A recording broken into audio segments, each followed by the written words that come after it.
Knights in white satin, lifelong fairy friend, seek outside Vilna, a queen to defend. Hourglass coven, three to abhor. You will lead allies, answer valor's call. Look above you, yes, above you, above you.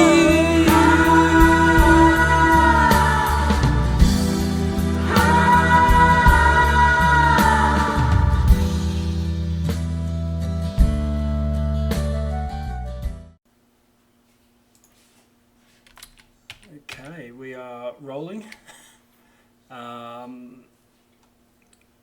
Well, I'll be on the Witchlight. You can see on screen here, there's a few of you and a couple of NPCs. Where did we last leave off? You're making your way through the realm of Yon, Enderlin Moongrave's domain. Lightning, twilight, storms, blasted mountains and jagged rock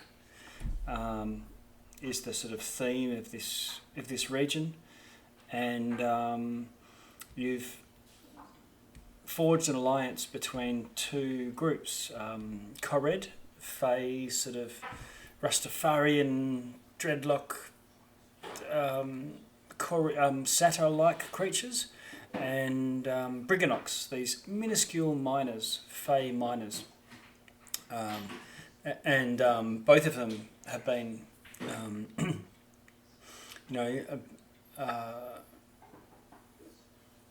somehow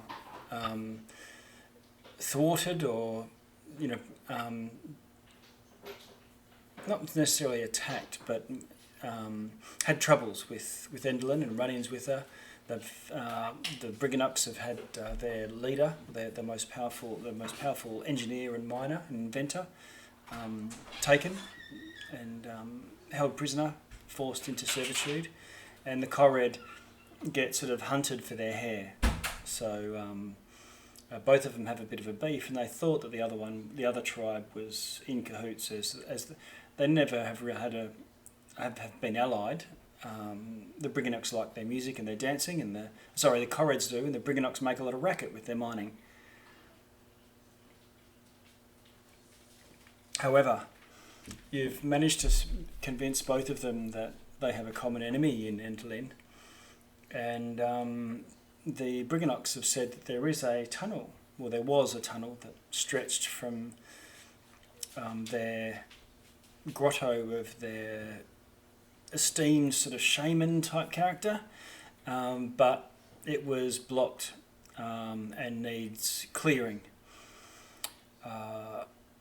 Everyone who comes gets scared away by horrible undead or demons or monsters, and so some of you have come down. There's, I think, some of your parties are with the Queen and the Brigganock chief, and so we've got for today Celeste, and just looking down the bottom there, Celeste and Noba are down the bottom with Molliver, so they won't be in today, I believe. So Celeste has pesky hurricanes to deal with.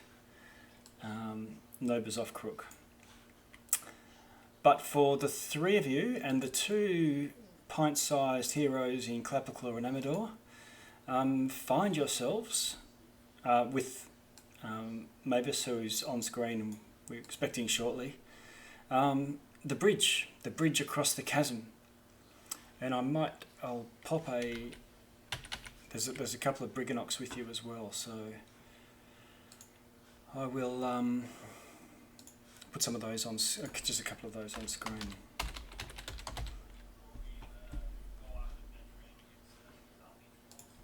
Yep. You have had a short rest.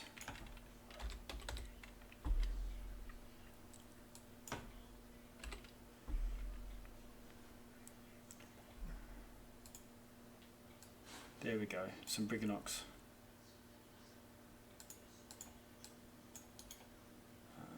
Can you see them there? Little mustachioed fellow.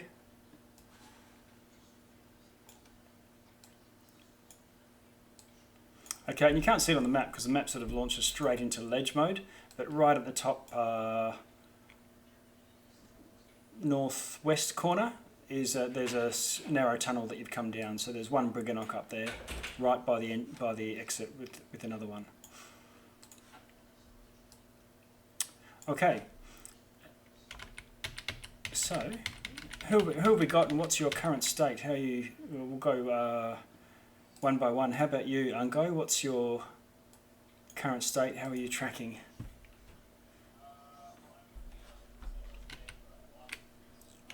Oh, right. No, you don't. Yeah. So you probably might have unshouldered your backpack and left it with the others, because this was a... Oh, oh yeah.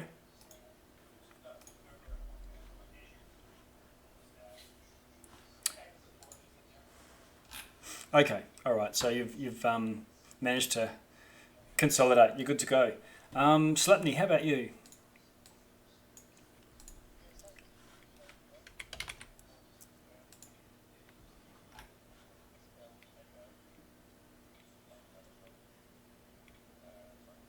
Yeah, okay.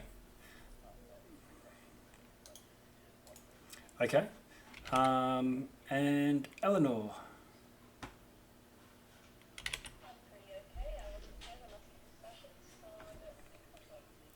Okay.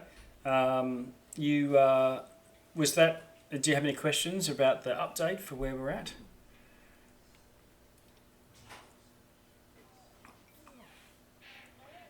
No. Okay.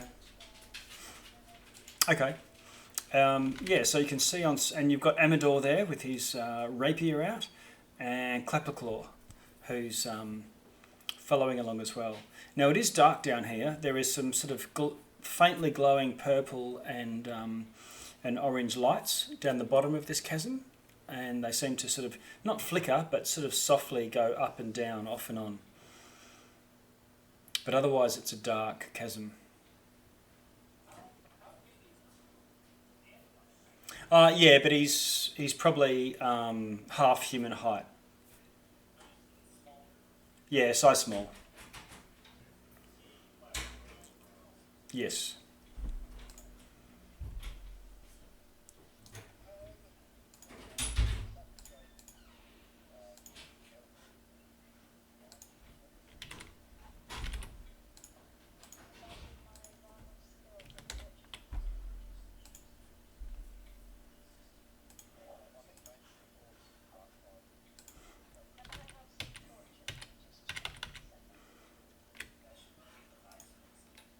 Ah,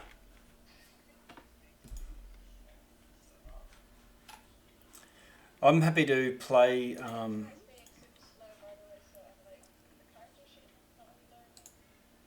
happy to, similar to when you were fighting the last hag and I had Ungo in the sort of background, not taking centre stage or anything. Can do the same with Mavis until we get there, until he gets in. Yeah. Okay. So I'm gonna assume that. Okay. Yeah. There we are. I'm just gonna. Okay.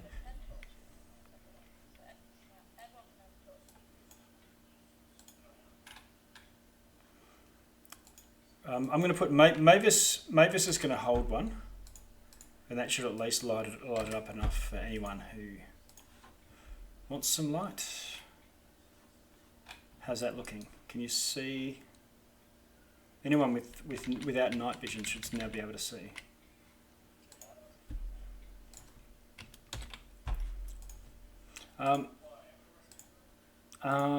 No, they can't. So either Clapperclaw or Amador, one or the other, would be happy to hold a torch.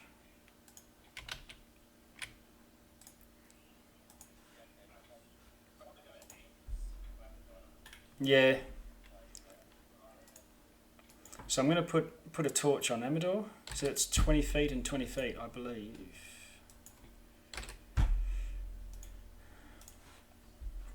And I'll put a token on there, just an orange one to show. I don't know what the yellows are. I can see some yellow dots on some of you. Get rid of them in that case. We'll assume that they were from the last fight.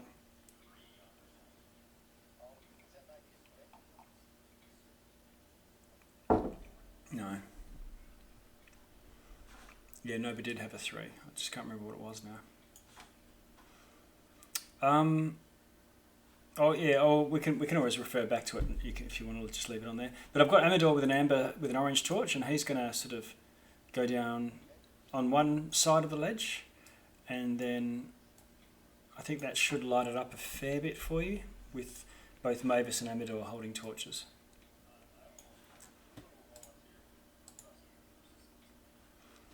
Okay.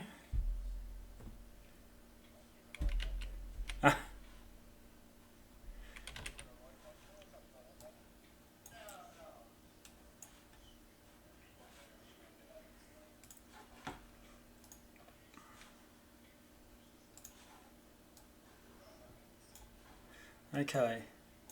Can you roll your stealth for me? You can move yourself maybe 10 feet at a time, and we'll see how we go there. Okay.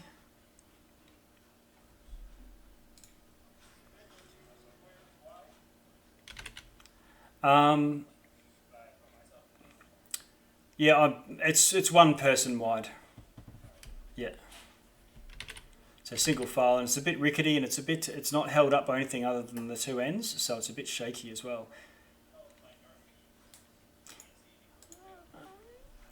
Okay, let me just. What is your dark vision's quite long, isn't it? Okay.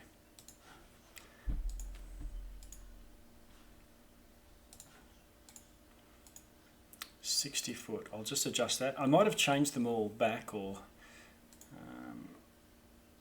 something. Okay, that's 60 nocturnal. Try it now. Okay. So you get to maybe about 30 feet out, and if you just pause there for a moment, and you think that you can see some sort of flickering light. I'm not too sure, coming from Old Ping, where you think it's coming from, maybe over here somewhere. Yeah, so you can see with your dark vision, so it's just grey, but you don't need your dark vision. At least there's some natural light, or as in real light, not necessarily natural, and it's flickering sort of yellowy orange.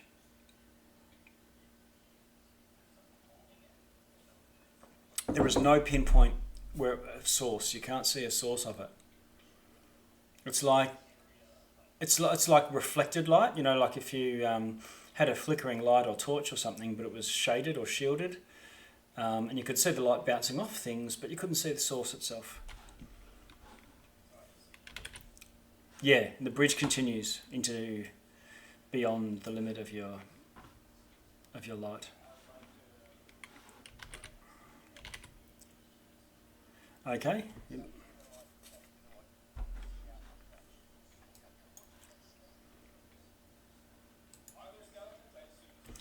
Yeah, they are scenery and they are skeletons. Yeah, looking at them, they look like they've got old, rusty weapons. Not really armor, but rags of material and leather. Can you do a investigation for me?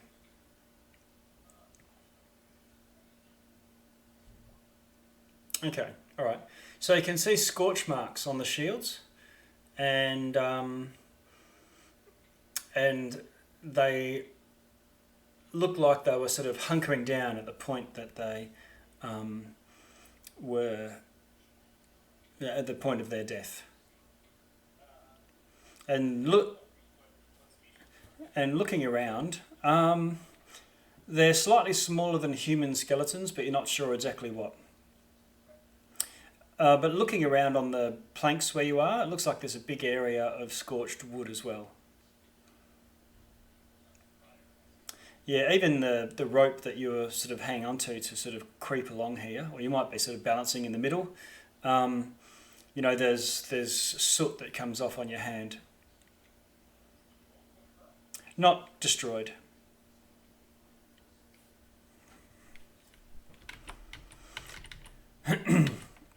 Eleanor, Slapney, what are you doing at this point?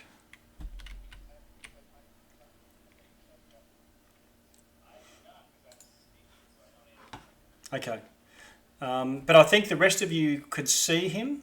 He hasn't been hiding from you, and you've seen him. He was in plain sight when he moved into the edges of off into the bridge. So he's not hidden from you, and you would see him walk along cautiously, and you can see him having a snoop around. You have called out, "Hey, are those skeletons? What's going on there?" He hasn't said anything back to you, but he was stepped over them and then sort of looked back over his shoulder, and oh no, leaning over toward. Okay, sorry. Yeah, just saying, can we see burn marks where we are as well, or is it only over where those skeletons and stuff are? Can you do an investigation for me? You can have an advantage, or Eleanor, you could roll as well. There's two of you out there. Do you have a good investigation? I don't have a great investigation, but I got 16. Give it a bash. Yeah. Okay.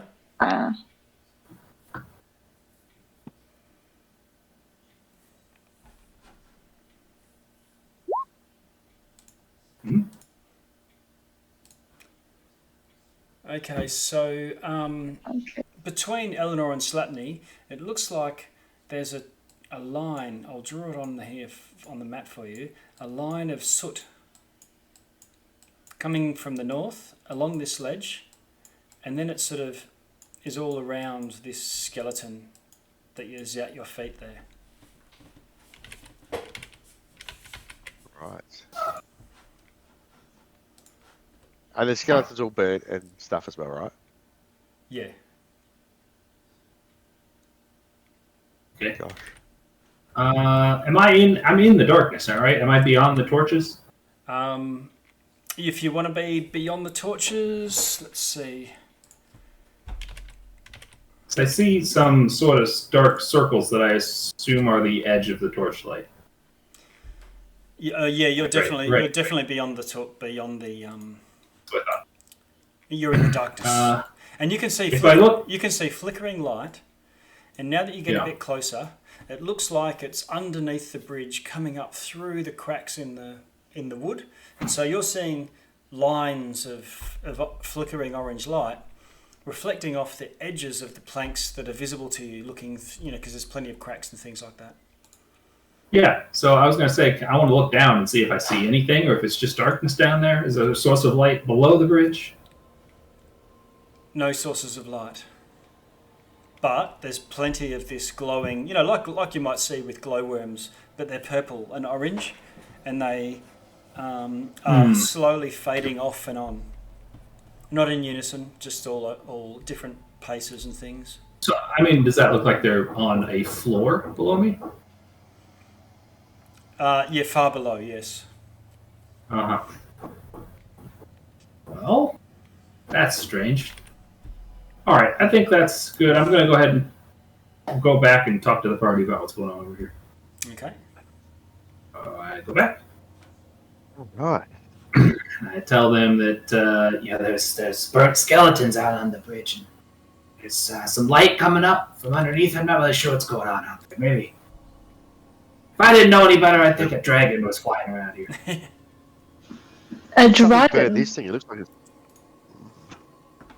Yeah, let's check this. Check out these soot marks. Does it go somewhere?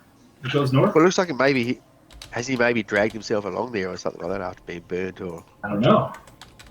Maybe these Brigganoks know something about this. Smells like a trap to me. I want to go ask Yeah. the Brigganock about anything, what they know about this, the soot and the flames. Okay. You go back to the Brigganock and they say, yes, there's some sort of fiendish work. And as we have been tried and either no one has returned from here, although those at the rear of the parties that we've sent have told of the hellfire engulfing their colleagues. They seem very worked up, and they're talking about dragons and demons and devils. And Okay, so they have no fucking idea what's going on. no, well, they know it's hot. Something hot. All right.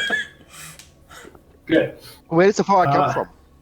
Do they know? Like, which direction No. or This is more where the ones who are at the tail of the end are actually down the passage, and then feel a sort of blast mark and feel a blast of some sort, and then screams and cries, and they've come around and seen, or not come around, sort of fled. Does anybody have any special protection against heat or fire? No. No? No. Cool. I can make All right. fire. Oh, I can do a ray of frost and make us cold while we get burned. Maybe it'll cancel it out. Maybe. That might help against anything that can make fire. Yeah, you would expect a fire-wielding creature might be susceptible, or at least damaged by cold. Well, maybe it would help if we could get a better look around what's above and below us. Eleanor, you got fire bolts, right? Yep. You want to shoot some fire around this cavern and see if we can see anything? I can also shoot lightning around. I think that might make it a bit brighter. Well, lightning's sort of like a quick flash, like a photo flash, and then it's off. Mm-hmm. So we can't see the bottom of the chasm, right? Well, it looks like these glowing lights indicate that they're probably some sort of glowing source of soft light at the bottom of the chasm. Yes. And any idea how far down that is?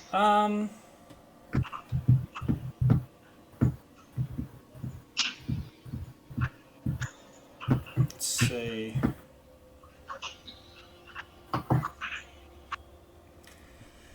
Can you do a nature for me? Nature. Unless you're a dwarf or something like that. Unless you've got some special skill.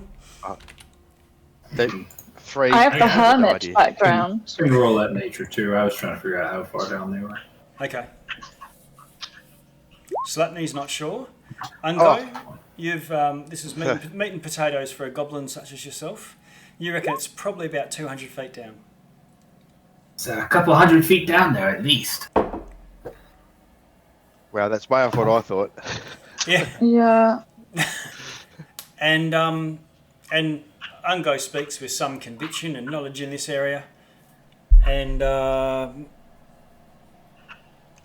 also you found that the bridge, like while I was saying it, it was pretty sturdy, I guess. Despite all the damage, it must have been very well made. That you were pretty comfortable that there was no risk of you falling off. Even the ropes they were thick enough, like cargo sort of ones, to not take any damage from the fire. Okay, well, unless anyone has a better idea. Eleanor, you don't want to try lighting things up? Or? I got a pretty big range on my firebolt. Yeah, you could trace a line of fire if you wanted to do that, and I'm happy to. Sure. All right, so what I'm going to do... It's not even going to reach the bottom, though. Yeah, it has only 120 feet. Yeah. All right. I can throw a torch down. Yes, get out the torch. I'll get out a couple torches. I have and just 10 throw 'em. torches. I can got throw 10 one. also. You can throw a couple down there. See if anything happens. Okay, so what I'm going to do is... I've got some torch tokens. Lights. Where do you want to ping? Where you want me to? Where you want to shoot? I want to throw a torch as far as I can in this direction. Okay. This is one of the like you're going to go and get Amador's or light up one of Eleanor's. I'll grab one of my own. Yeah. Okay. All right. So I'm going to move. Are we going down to the bottom or across? Because I'll shoot a fireball 120 feet across. Sure. There, so the torch goes way out that side, and so that lights up enough that you can see across the chasm that far, and lights up a fair bit of the bridge. And of course, then it goes down, down, down, down, down, and well, let's assume that it lights up a 30-foot area, down the bottom of this chasm, but at 200 feet, it's not providing any effect at the altitude you're at. So I'll delete. Yeah, we should be able to see what's down there on the ground around. Yeah, it looks like rocky ground, and you can see little pinpoints. Nothing particular. Little pinpoints of light. All right, so there's nothing. I can get very far with my firebolt, pretty much to what looks like potentially the other side of the bridge. I don't know. Okay, do you want me to? I'll trace. I can get further than this. What's the distance it can shoot? 120. Okay, all right. So you can see this is your tracer fire here. You watch it go. Gets to about there. What am I watching? Oh, there we go. Yeah. And then it goes off. Okay, well we got a glimpse of the other end of the bridge, so we know how long it is. Yeah. I've got Explorer mode switched on, so you should see that a bit dimmed out, so you can see the lay. Yeah. You can remember the lay of the land. But when you do that, Eleanor. Okay.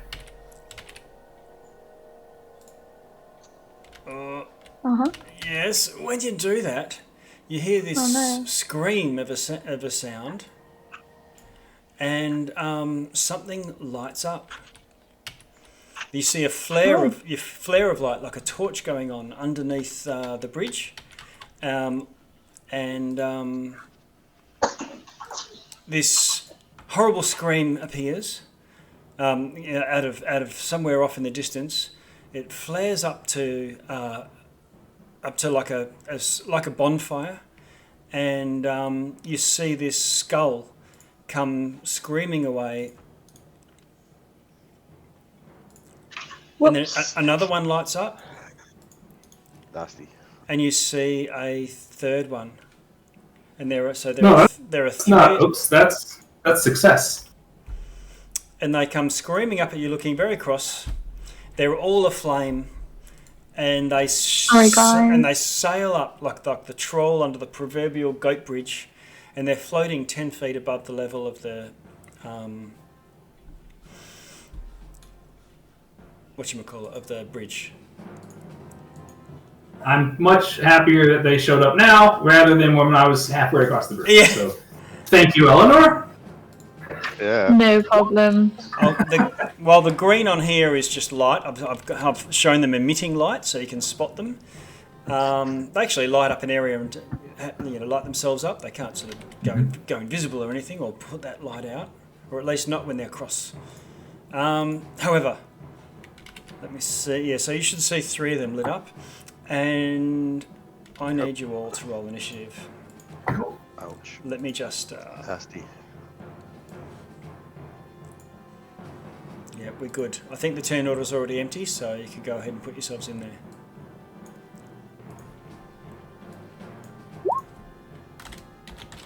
I am rolling horrifically today. Well, now you'll get to survey the scene, and now everything all comes up. Alright. Okay, so get rid of Nova, Celeste, Mavis, Gleam, Elkhorn. Sleipney's already in there. Yeah, you rolled 24 last time. Ungo, you're on a 9. Eleanor, I'm seeing you on a 3. Sleipney 24, Ungo 9. Right. Now I'm going to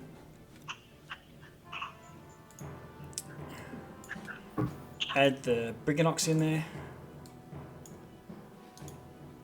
Add Turn, and I'll add Mavis in there too. Oh, we've got also Amador and Clapper.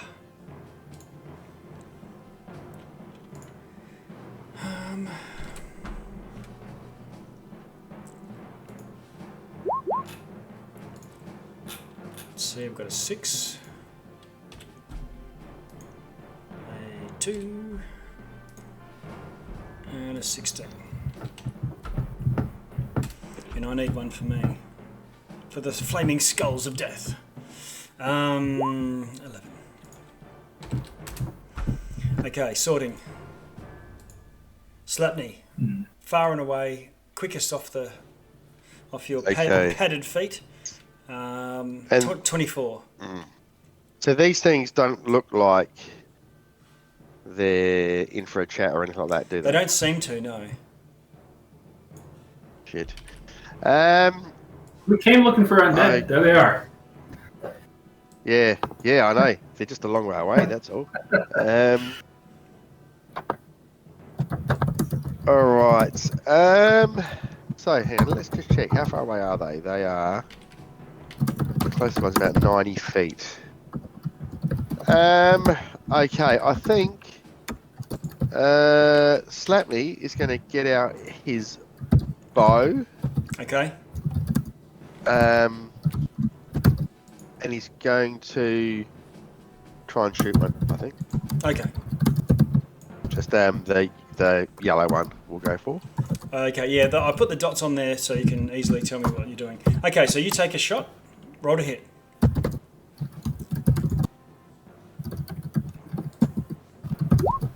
$14. Ooh. 14 is a hit. Okay. And they're lit up, so there's no chance of them of missing it. Now the arrow comes in, sails in, it hits, and you see this thing mutter some sort of magical incantation and throws out this shield of force all around it, and your arrow hits the shield. Okay. They have shield. All right. Okay. Do you get 2 attacks? He gets 2 attacks. Yep. So, Okay.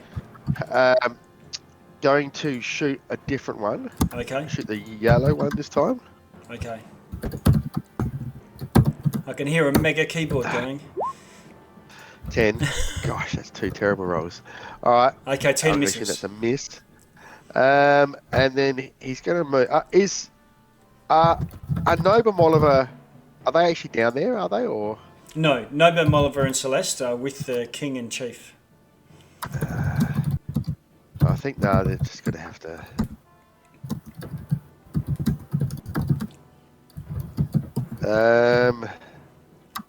Oops.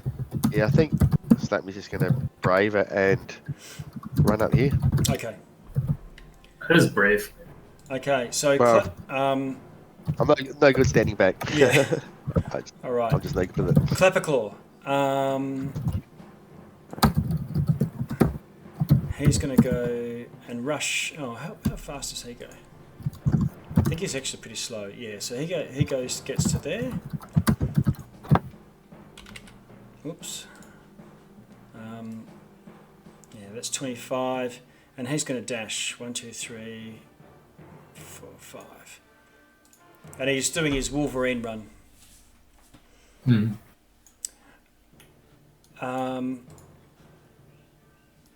The skulls go. The one that did the shield.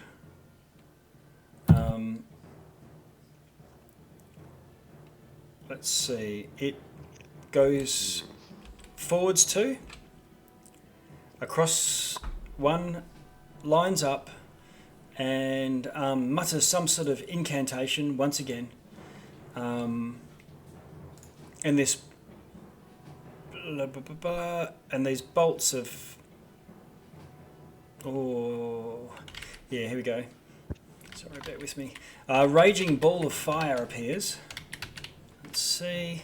I'm just getting to myself to the right. There we go. GM layer.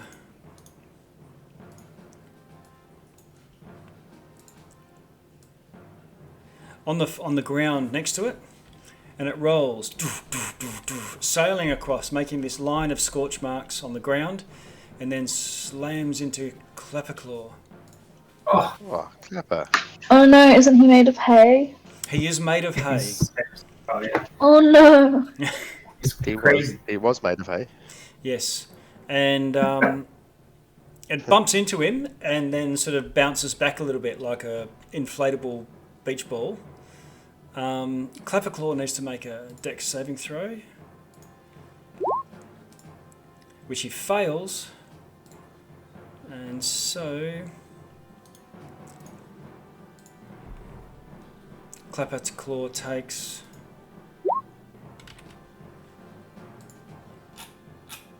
6 points of damage.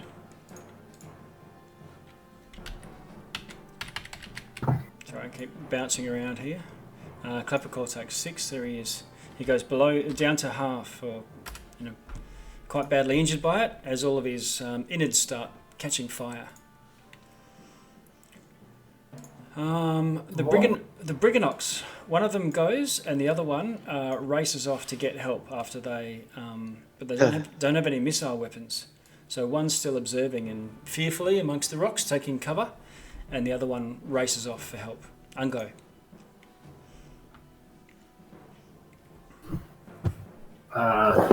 As he's pulling out his bow, Ungo yells to Clapperclaw, "Don't be a hero!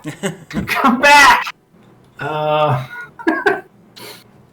And I guess I'll just shoot at one. I don't see any other tactical options here. There's nothing to hide behind. Yeah. What's this black symbol on this front flaming sphere? Is that? That's because it did shield. Oh. So it's still got this, Dune Messiah-like field of force around it. The other two don't. Well, it took a turn, didn't it? Yes. Shield should be. Yeah, you're right. Yep. Because it's over until it's next. All right. Well, is that the one that casts the fireball? Fireball? Yeah, it is. Flaming sphere, probably. Yeah. Okay, I'll shoot at that one, and I think I will not use sharpshooter. I'll just do a regular attack. Okay, shoot a regular attack. Okay, no worries. That goes. Go for it. Roll to hit. It's only a 14. Okay, 14 hits, and it would have hit, but it causes it to throw up another one of these shields. Good. Try to burn those. Yep. And then I'll do my second attack at the next one behind him, the orange one, I guess. Yes. Okay, Mr. Orange. So 27 to hit. Okay, roll your damage. 7. And do I want to add anything to that somehow? I assume these guys are not bigger than me. They're the size of a regular skull. Yeah, so they're probably smaller, tiny. Yeah. Okay, well then I guess I can't do anything else to make that more. So, geez, I don't know. What's behind us? Is it like off the map? Is there anything I can hide behind anywhere? There's a few rocks and things that you like. See where those pillars where the bridge is attached? You probably get some partial cover from that. You're not going to be able to hide behind it like stealth, but all right. It might cover a small creature.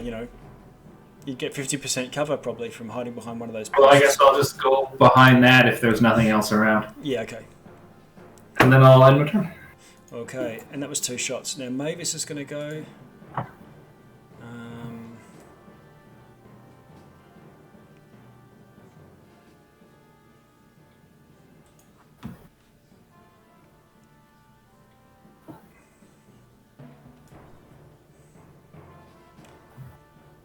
Probably just a cantrip.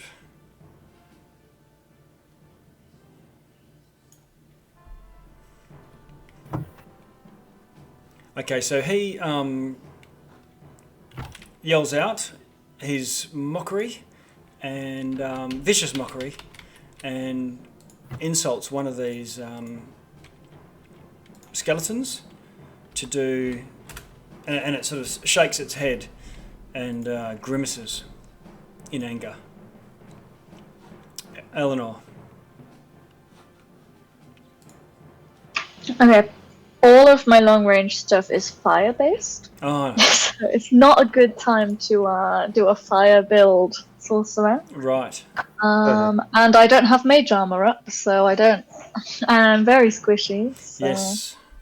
what I shall do is expend 2 sorcery points to do distant spell. Okay.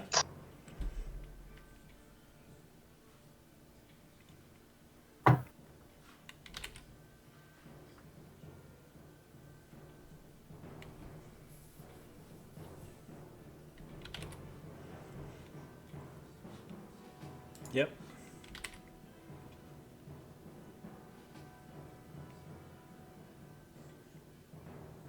But what spell? Oh, sorry, I didn't have push to talk on. Ray of Frost. Ray of Frost. Is that a roll to hit? That's 18 to hit. Okay. Shooting the one with shield up, or the orange one? No, the red guy, Mr. Red. The red guy. Okay. You hit the red guy. Let's see. And he throws up a shield as well. Distant spells 1 sorcery point. 1 sorcery point. Quicken is 2. Oh, nice. Okay. Can I do that twice in one? If they're cantrips, you can. If they're first level spells, no. You'd have to quicken. Yeah, that it was a to- cantrip. Yeah. So can I... Yeah, I distanced that. But then...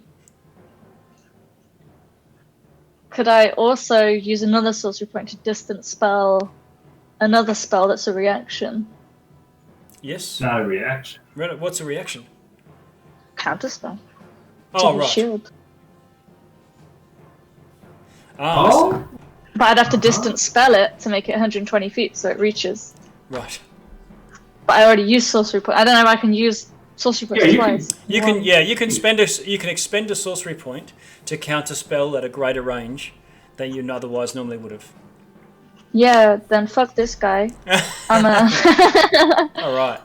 Fuck So his shield. you throw up the counterspell and the shield is stopped. The Ray of Frost hits. Flickers I didn't roll damage, did I? No. No need. It flickers a little bit, but doesn't seem to do any damage. What? So it looks like some things that are so hot, cold is not going to affect them because they're wreathed in flames as well. So that's every option I have. Cold damage or fire damage. Cold or hot, and you've got something that most likely is immune to fire, but... Have you got some electricity as well? I have some electricity, but it's got 15 you could- feet. Okay, shatter them. there's your answer. Oh, yeah. Oh, goodness, I'm spending all my sorcery points. Maybe they'll come closer. Maybe. Anyway, Okay, that's my turn. now do you want to move, Eleanor? No, I don't have mage armor up, so... Okay. Amador. You can move back. Amador moves he's holding his rapier, and he sort of reaches into his own head, and reaches into the petals and reaches in deep, and winces a little bit, and then pulls out this large spiky seed. And his arms are just leaves, and so he sort of flaps his arm around whirlwind style, and then and slings it. Wow. And he hits the one that you've just counterspelled, and cracks it, and does a fair bit of damage. Cool. You should see the I'll see if he can do that again. I don't know if he's got 2 attacks. No, it's just the one. He's not that good. But so that's Amador. The Slapney. So did only one of those guys do anything? The Flaming Skulls. Yeah. You don't. The other 2 cast something, but you don't know what it is. Right. Okay. Okay, so can Slapney get past Clapperclaw and that flaming sphere on the bridge? Yes, but when you get to, so you rush over, get to sort of behind Clapperclaw, Yubby. and well, you can squeeze past. It's wide enough to sort of excuse me. But Yep. you probably will take a little bit of damage going past the sphere. It's heat. hot. It's hot, yeah. Okay, yep. I reckon he's going to do... Well, okay, so this is what Slapney's going to do. He's going to cast, as a bonus action, Zephyr's Strike. Okay. He's going to double his movement rate this round. So these things that are floating, can they get hit from the side of the bridge? Can we hit them? The ones... Are they close enough to the side of the bridge? No, they're 10 feet up and 5 foot off Okay. to the side of the bridge. So you need to reach something 10 feet away. Even this close one here? No, he's within range. Okay, all right. He came in to go bowling. Okay. In that case, Slapney won't cast Zephyr's Strike. He will use his bonus action and do a 15-foot leap. Would he be able to then leap across there and not get damaged? Yes.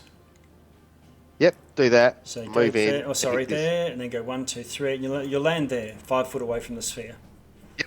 And then just move in and hit this guy Okay. twice. Now you've had your. Are you trying to jump over the sphere, Todd? Sorry? Are you trying to jump over the fire? Jump over Clapperclaw and the fire. Uh-huh. Yeah. So, Slapney, you land. You've got your bow in your hand because you shot it last turn. Yeah, you can just pull out a sword. Yep. As a free action. Yeah. So, are you pulling out 2 swords or just the one?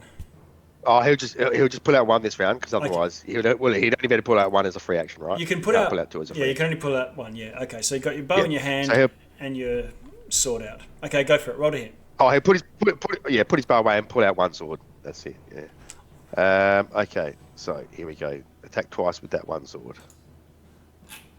We've got a 21. 21 hits. 8 damage. Okay. He takes the full damage from it. Swing again. 12 is a miss. Yes, it is. Yep. That's it for Slapney. Okay. He might just with his movement actually move around here. Yeah. So Okay. Keep, Okay. Clapperclaw comes in and does the same thing. That's him. 1, 2, 3, 4. Now he's going to take damage just from being starting his turn close to this fire.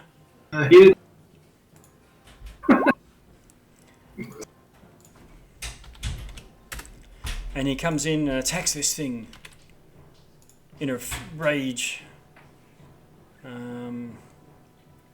Claws. Right, here we go. How did he go? Hits armor class 22. Clapperclaw.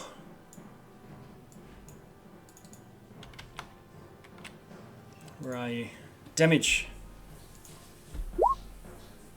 Whoops. Yeah, no, that's right. Okay, and he does 5 damage to this thing. Alright. The flaming skulls go. One of them sails out to the side and utters some sort of incantation. Does anyone want to counterspell it? Who has a reaction left still? It's a new turn, right? New round. Well, it's just if you've counterspelled since. Oh yeah, it is a new round because you counterspelled last. During my turn. Cancel during your turn, so don't you get it back at the Yeah, start that's of your what I'm turn? wondering. The start or the end of the turn? I think it's the start. Yeah, because at the start of your turn you had a reaction to use, so Yeah. you wouldn't have it now. Okay. And I'll check Mavis. What's counterspell's third? No, he doesn't have it. Okay, so this thing utters an incantation, and these bolts of magical energy just shoot out and hit Clapperclaw.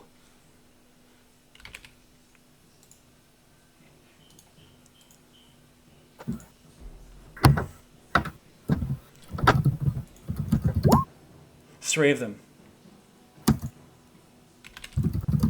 And they do 2 damage. There's 3 of them, so it does 6. And Clapperclaw drops unconscious or something. Yep.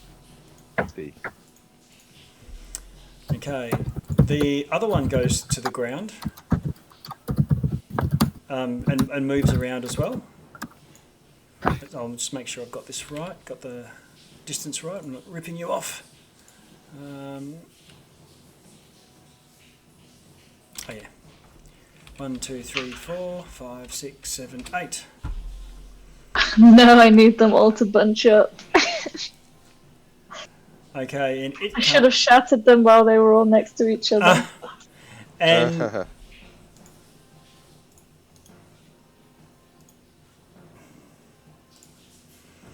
and it spits this little dot of fire, and the fire lands here and shoots it, and then boom! There's this huge ball of fire. Jesus! Completely engulfs Clapperclaw, the bridge, Quad dies. Slapney, and anyone else under there that I can't see. I assume the skull is in it, but probably doesn't. The skull is in it right, and sort of just cackles with glee. What hit points are you on, Slapney? 44. Oh. Crikey. Okay, let's see what happens. We'll see after this, eh? Yeah. Okay, Clapperclaw, Amador, Flaming Sphere.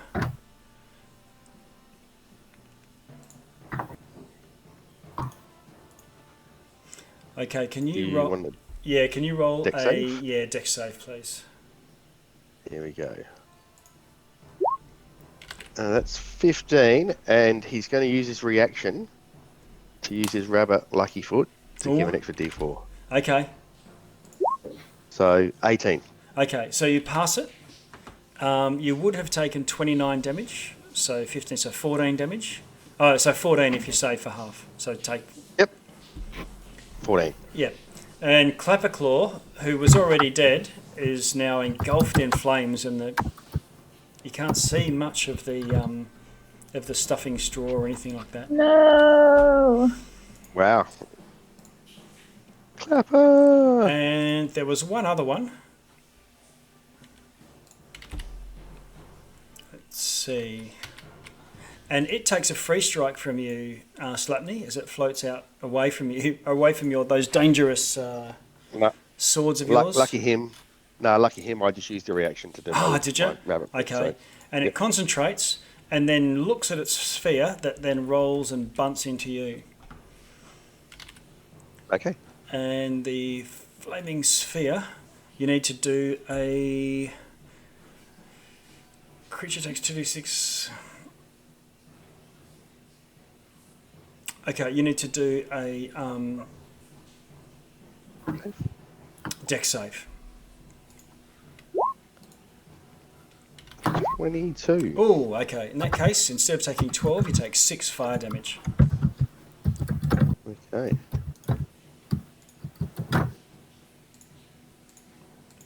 And that's them, those 3 gone.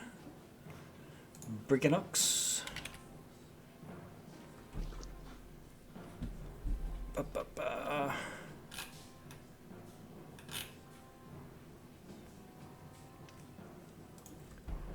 I'm just checking if this Brigganock that's here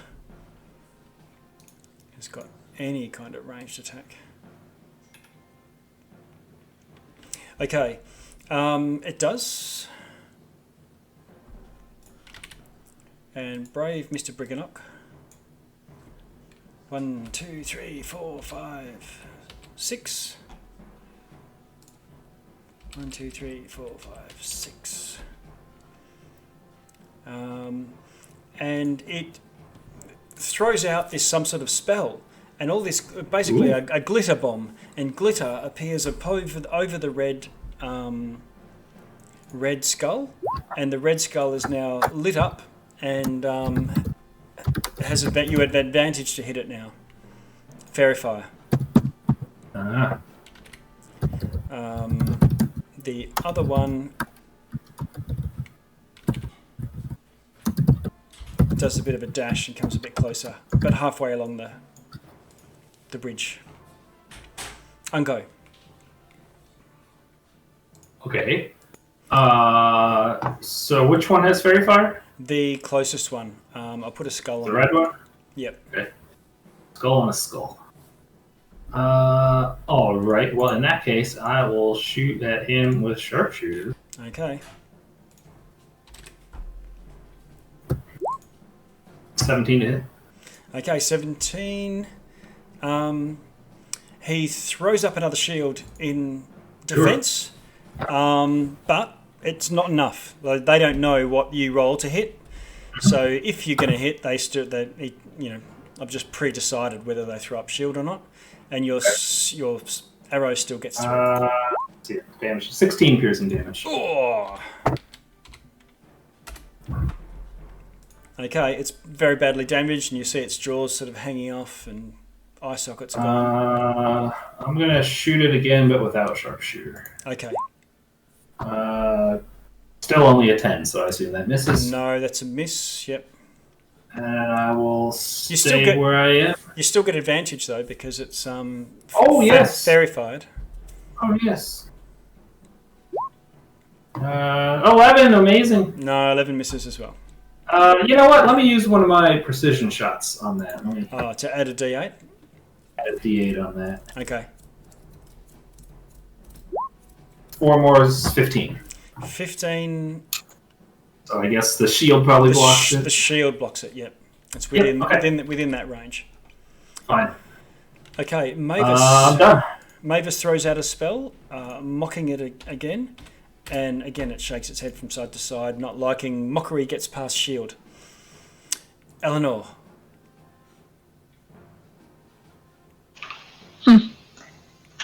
I assume they're made of organic material, right? Because they're skulls. Yes, they are. Is a dead skull organic material? Yeah, because it's made from organic material. It's not alive anymore. Yep, a pile of leaves is organic material. Yeah. A chicken bone's organic material. You can put it in the green bin. Yeah. That's kind of annoying. It's supposed to be because it's like rigid, which a skull clearly is. The skull is 50 feet away from you, Eleanor, right now. The red one. Yeah.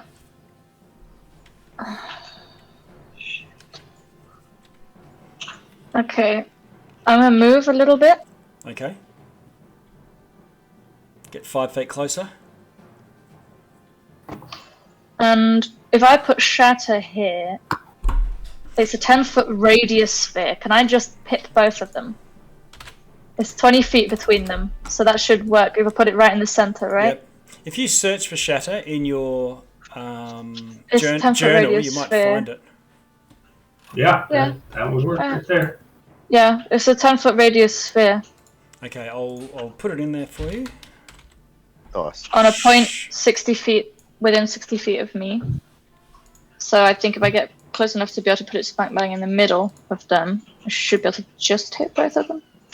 10-foot radius. Yeah, so it's 20 feet across. Boom. Yeah. All right.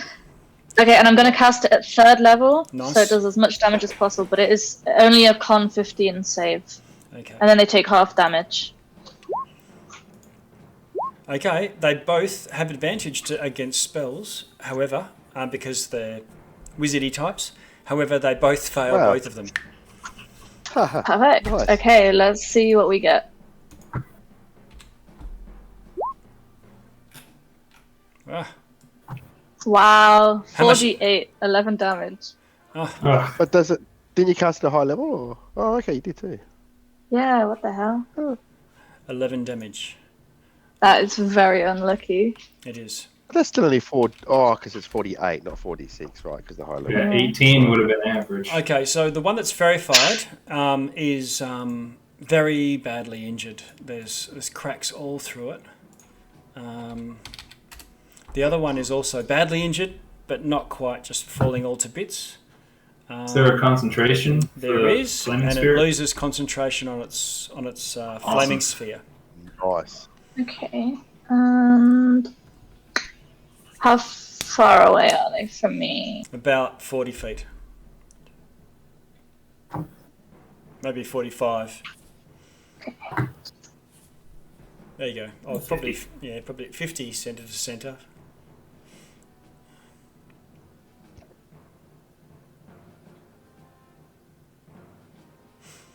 You can move up to Mr. Brigganock, your buddy, if you want to. Don't do it. Yeah, I don't want to get fireballed. I've got 11 AC. Yeah. So AC's irrelevant. You're just engulfed in flames. yeah, I'm be a coward and hide behind Mavis. Okay. All right. So you move. Then that was your spell. That was the shatter. No bonus action.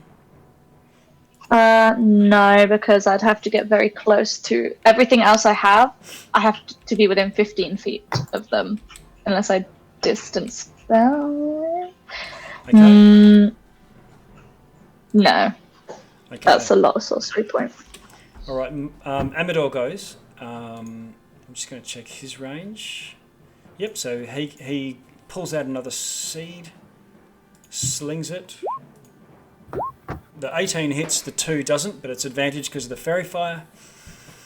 Get it! And it drops. Oh. There we go. And the seed hits it, and it just explodes into fragments of skull. That was his full movement, so there's nothing more he can do beyond that. Slapney, you've got a flaming skull to the north and another one to the south. Although the orange one is the one that casts fireball. Yes. I know. Okay, so. Yeah. Yep. No, it was the red one that cast fireball. Sorry. No, it was the orange one. I thought you said. The orange one did. Went The down there and one then to the cast- south did magic missile straight up into okay. the Sorry. bugs. All right. So, is that yellow one got a shield going still? Has it? I don't think so. Yeah. And when was it? Let's have a look. Flaming skulls are next, so yeah, they do. I think it does. All right. So, I think what Slapney's going to do is back to bow.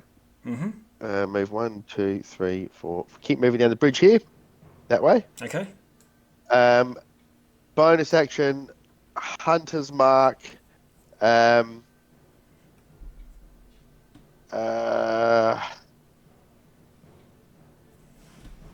Hunter's Mark the yellow guy. Okay. He is now marked for death.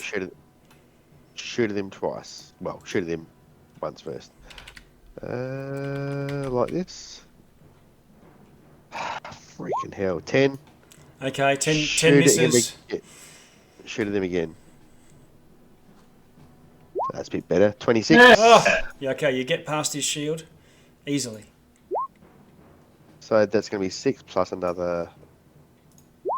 So 10 damage. 9. 10.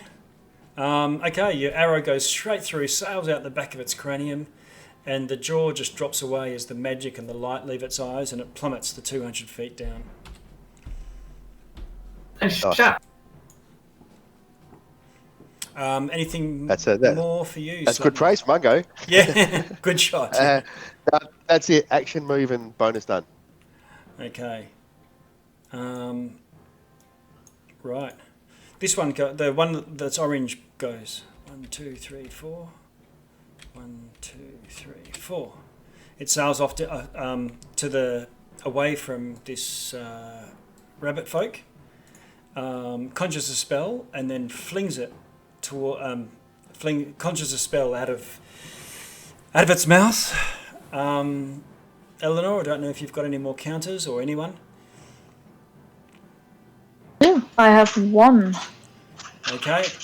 Are you going to use it? You don't know what it's casting at this stage? Well, where is it? The orange dude? Yes. The other two are dead. Yeah. I just don't know if I'm close enough. Let's see. Because I can't do movement, right? Because it's a reaction. No, it's a reaction. Oh, Here we yeah, go. he's close enough. Yeah, sure, because if he shoots fireball at us, we're all very closely Okay. together. Yeah. So, Let's see. self-preservation. That is my last spell slot.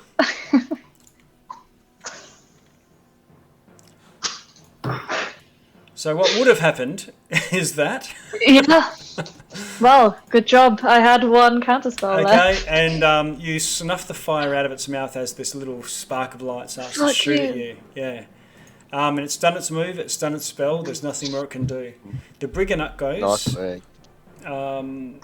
casts a spell, the one that still can, and this one down the bottom is also now fairy-fired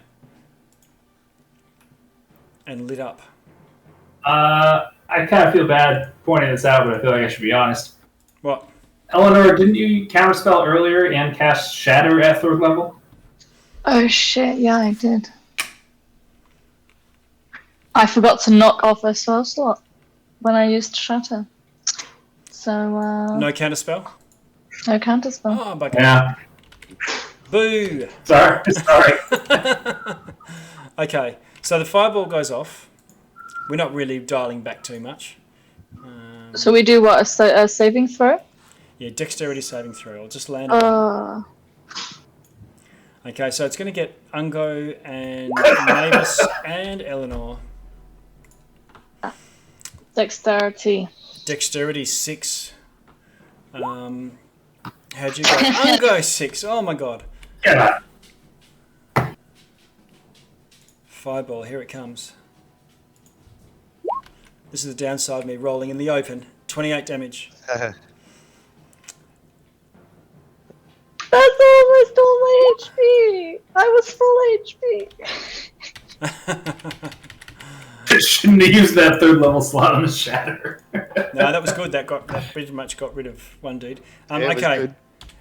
The Brigganock dies in the blast. Oh, no! How much? 28? Ugh. Cross off your hit points off your token as well. Ungo, I can't see yours for some reason. Or maybe because you've just taken no damage, maybe.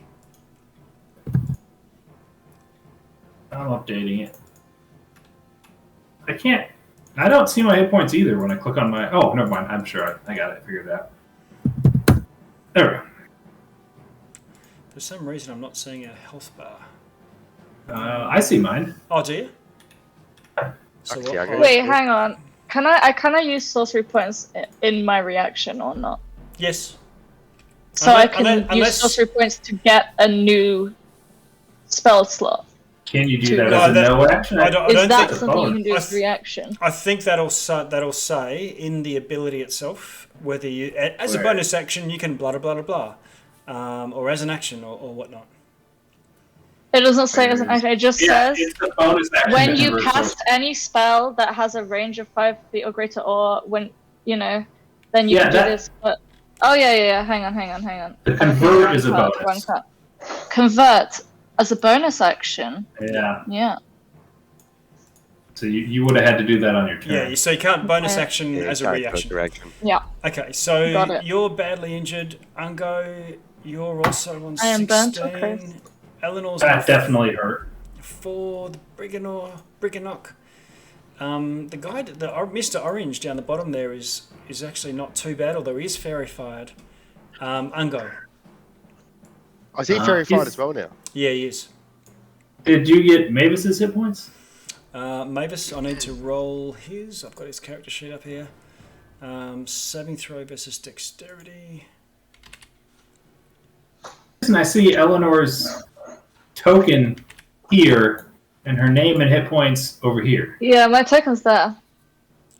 That's Is weird. it too late to remember that I have Tides of Chaos and get advantage on my dexterity save? No, that's fine. Okay. I need to learn my character sheet.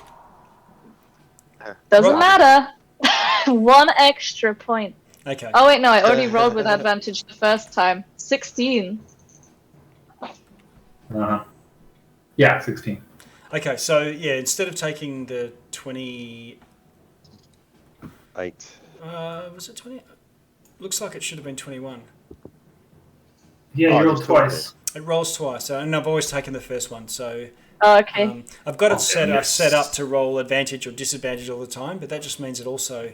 It's just a silly thing with D&D Beyond, as it also rolls damage twice. So, you would take 21 or 10. 10. Good. With a 16? Yeah, with a 16. And Mavis takes 10 damage himself. He's got +5 to Dex saving throws. Ungo, Okay. back to you. All right. So, sharpshooter shot at that red one. Okay. Advantage. Go on. 15 to hit. 15 forces him to spend a reaction to shield. Let me use a precision shot on it. You get a second attack? That off. No, I mean on this first one. Can't I roll the d8 and add it? Oh, yeah, sure. So that makes it 20, and then minus is 5 is like 15 basically. Yeah, so that... Should hit. I'm not getting it. So you've got short bow sharpshooter, so you've rolled a 15. And then I added 4 more to make it 19. Yeah, so it's a 19. So the 19 hits, even with the shield. Yeah. That'll be 16 piercing. Oh, I said there's 16 piercing. Right. I thought you were telling me your 2 hit roll. And I was going, how did you get to the 16? Okay. All right. So big damage, and you blow out chunks of the cranium at the back. You get a Alright, and then I'll second just attack. do the same thing again. So sharpshooter, and I don't think I need to roll any. I think 18. Does 18 hit? 18 does hit. Yeah. So 18 more piercing damage. Oh, okay. Again, its lights go out and it sinks. Arrow in the left Slowly eye, down. arrow in the right eye. Yep. Boom, boom. Right. And with that, our action music diminishes. Clap! Yeah, so Slap's gonna run over and like go around looking for anything left of Clapperclaw. You see a glass eye and some sort of charred teeth. Oh my gosh. Oh no! Where's the Ah, magical hay that he uses to heal himself? The I magical... think it's too far gone. It's too far gone. Oh, The hay is... Start hay like is- grabbing bits of rope, trying to stick it in him. But no, there's these... Was this a magical eye? Stare at it. Was this Stare a at the magical and then, eye? like, No, it was hold it out to Ungo and say he liked you the best, Ungo. You should keep Well, let this. me take what remains of Clapper Claw and grab it up and throw it in the bag. Maybe he can be revived somehow. He was a magical construct anyway, right?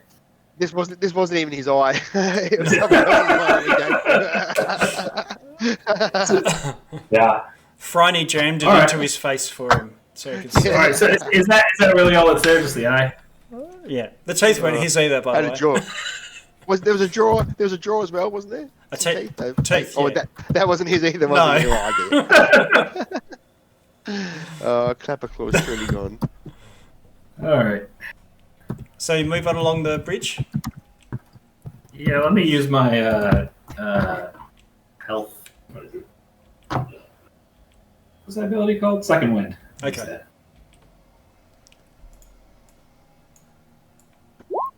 Eleanor, how are you going health-wise? You were pretty bad, weren't you? No, because that was if I had have taken the full damage and at 24, but with only 10, I have 22 hit points Okay. instead of 4. Okay, and what's your maximum? 32. Okay, I'll just adjust the total on your token. So you're 22 Yeah. out of 32. Yeah. Yeah, that looks a bit more Okay. Right. So you make your way to the edge of the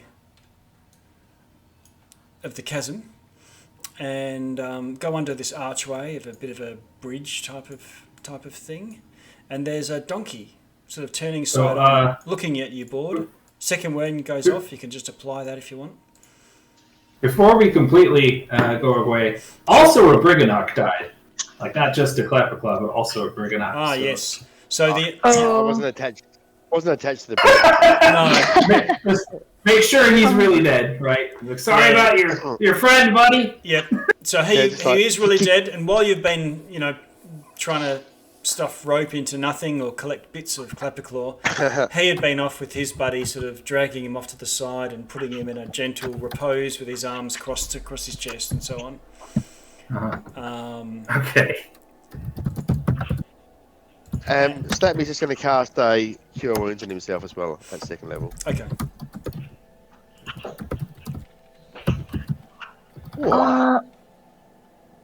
I would like to cast magic armor, and then with that, mage armor, just last 8 hours, just in case. Yes. Okay. And then, because I've used the first level spell, can I please roll on the wild magic table in order to regain my tides of chaos? Yes. Step away from Eleanor. Yeah, please step away. I'm gonna step away. I'm gonna go very far away from anyone because I assume I would know well. But I would like to regain my tides of chaos. But first, I have to release some chaos. Okay. Every time, one time before a long rest. Where you go?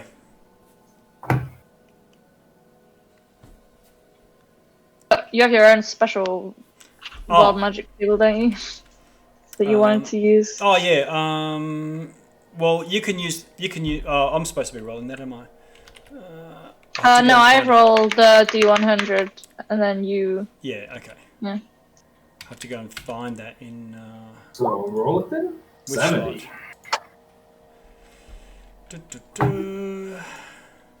Is your hair grown back yet for the last time?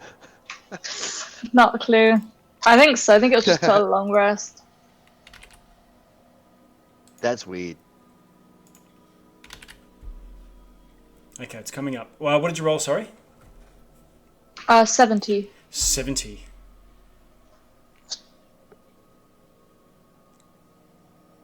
Yeah, I'm just gonna stand over here, Okay. just to stop anyone, behind this rock. I assume it's a rock, just in case I shoot a fireball or something. Okay. All right. Let me just look at the map. Slappy to say that. I go, Right. what's she doing over there? I'd say look at the map. Let's look the other way and go. Yeah. Yeah, sorry guys, just gotta relieve myself. It's a magical lady. Built up chaos Don't ask energy. I'm relieving myself of built up chaos energy, but you guys don't need to know the specifics. Yeah, it's normally a guy thing. I have to measure some distances. Uh-oh. Oh no! Oh, That doesn't sound oh no. I'm hiding behind a rock.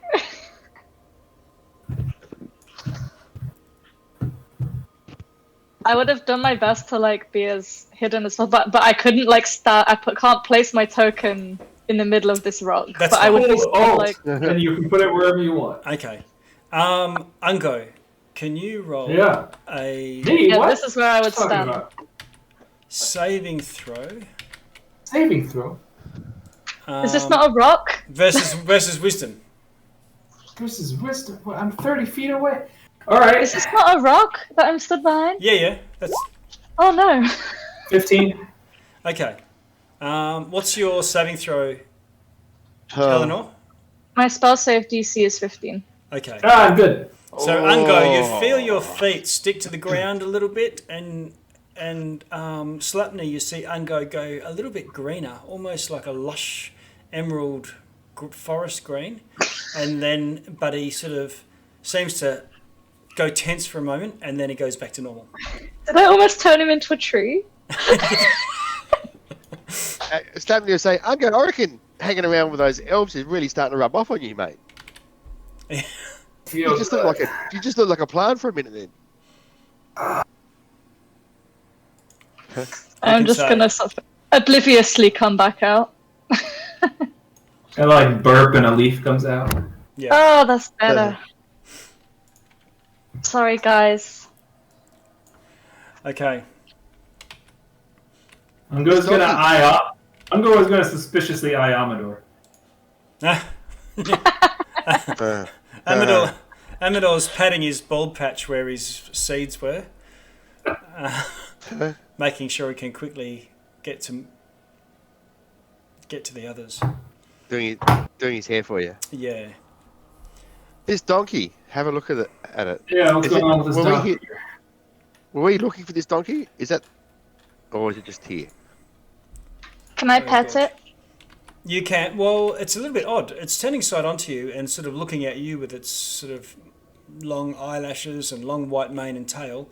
Aww. And instead of a saddle, there's a bit of a harness type thing, and there's a house. House? Can I pet it? And the house is facing you, and there's a little Brigganock in the doorway. I'll give you a handout.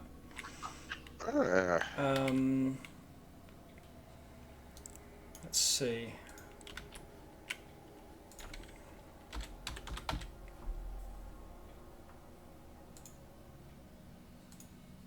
House on a horse. I want to pet the donkey. Yeah, I can't. I don't know if I can see it. I can't for some reason. What I can do though is paste it into the chat into Discord chat for you. Witchlight, but just others watching won't see it. Ah, that's not it. Oops.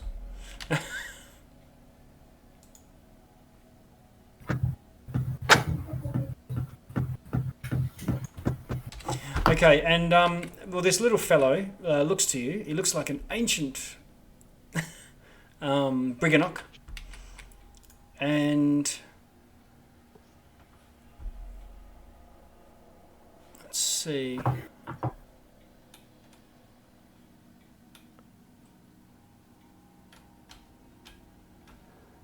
And the door opens to this house, and a tired, wrinkled creature hobbles into view. There's a wispy bulb of light floating along next to him, and he peers at you through these tiny spectacles. He's probably only 5 inches tall, and he goes, "Oh, big folk, how wonderful!" And there's also another Brigganock. And the other Brigganock sort of like is in awe, and he sort of bows his head. Mm. And he sort of shuffles forward, Yoda-like, but then he sort of sits on his balcony and dangles his feet off, sort of kicking him backwards and forwards like a kid. I love him. He says, "I welcome you to my grotto, and this is Keg." And Eleanor, you're there patting this horse, and Keg looks at you and sort of sniffs at your pockets and things. I will offer him some of my field rations. Okay.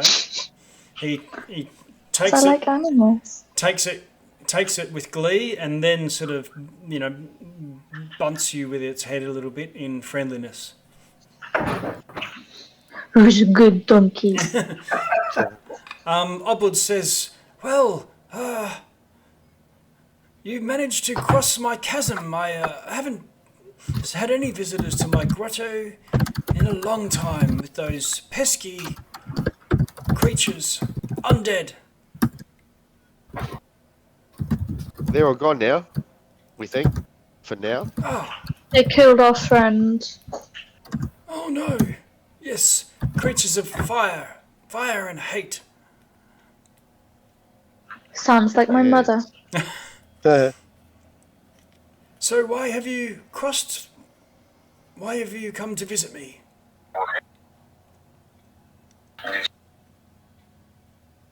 Aren't we trying to find a way through to What's the name of it? Yeah, I'm not at home. I haven't got my notes. Yeah. Oh, the Creeping Lyn's place. Yeah, what's it Yes. called? Do we have a name for it? Gloom something? I thought it was Gloom something. Yep. Gloomhaven? No? Motherhorn. That was rough. He says, Motherhorn? Oh, I sealed that a long time ago, but I can open it again for you in return for...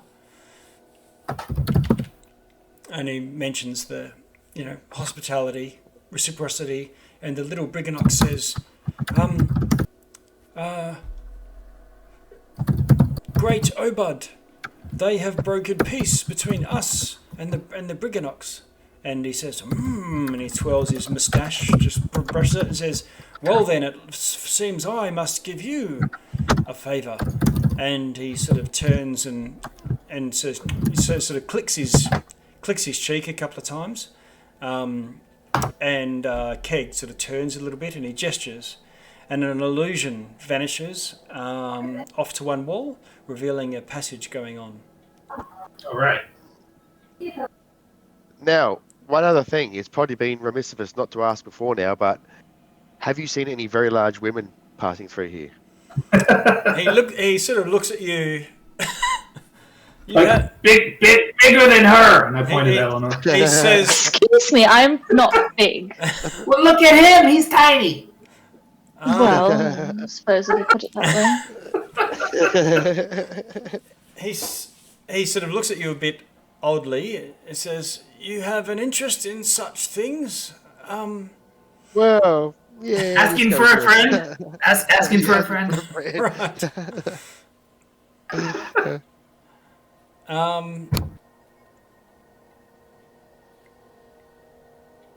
Let's see. I hope you just have a table by now for rolling when we ask about large women. Yeah. He says, not that I know, I generally none visit across the chasm into my grotto, but I do have something that you may be interested in, something perhaps of yours. And he looks at you a little bit quizzically. Oh. And he says, we are Briggannocks, we are miners, and we don't just mine anything, we mine wish stones. Is he saying this to one of us in particular, or? To your group in general.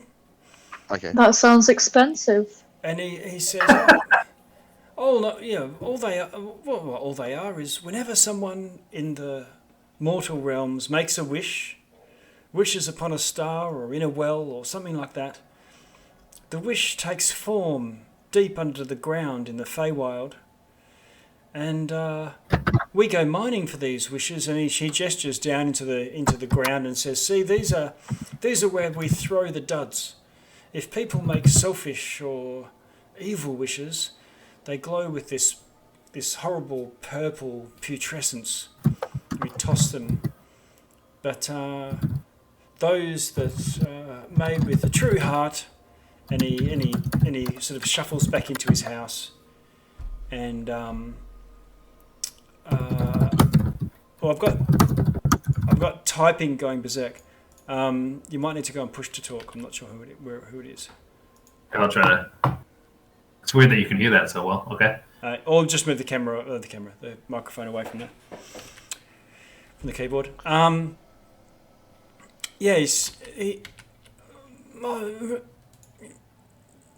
And we have some of you have made wishes, I know, and once the wish is expended or come, we can shape it. Then the lights continue, but here, and he sort of shuffles back inside and says, "Young man," and gestures to you, Ungo. Yeah. And he says, "I believe this is your wish stone." And he says, I would like to return it to you. I know that's not necessarily your property, but these are just created by your by both your wish, but also our mining and gem craft. And there's this small gem glowing with a soft orange light, and it pulses off and on. And he says, "You can keep this. Do with it what you will, but I can tell that your wish has come true." Take that. Okay. And you can say you've got a what remains of a wish stone. Don't get that mixed up with Clapperclaw's eye. Yeah. That's more like a marble, glass marble. And I don't think any else of you were there for the, because I think Slatney and Eleanor joined in the Feywild itself. So, he says, "So, what are your plans from here then?" Mavis is here now. Yeah, I've been here for a while. Hey, how you going, Mavis? What? Nobody noticed. No? I just joined Roll20 as far as I saw. I saw you were in the chat muted for a while. Yep, I've been around since Eleanor got behind a rock to get herself off. Ah, right.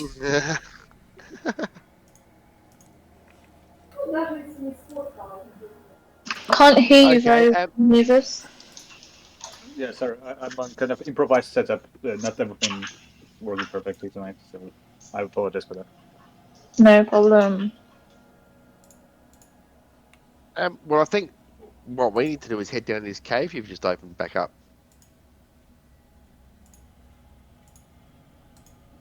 Does that sound right, guys? Yes. Yep.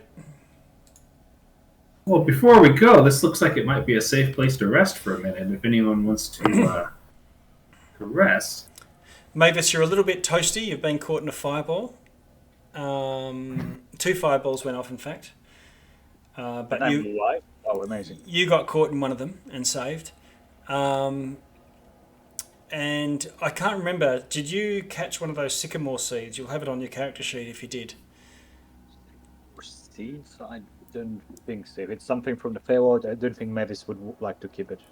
It was in the carnival, right? Yeah, the carnival, there were sycamore seeds coming down, Yeah. and some of you sort of caught them, and then were Yeah, asked, I did. what was your wish?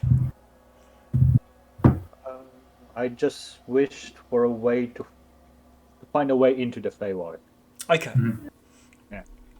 I'm going to wish for his shadow. Yeah.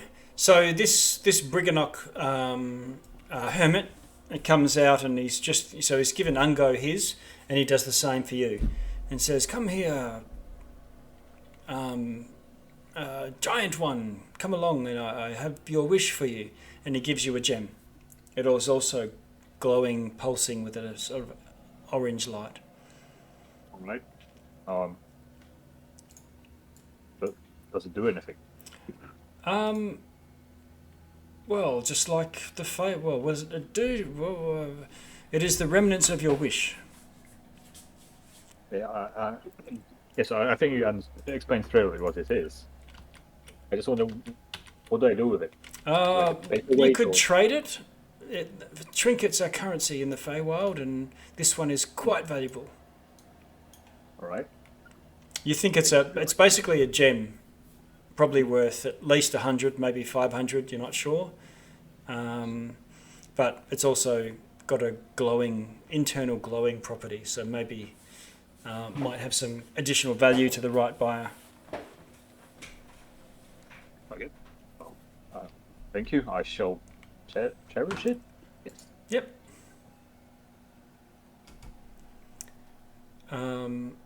Yeah, and so what you can put on your character sheet is it's a 500 GP gem, same with you, Ungo, and it's a wish stone.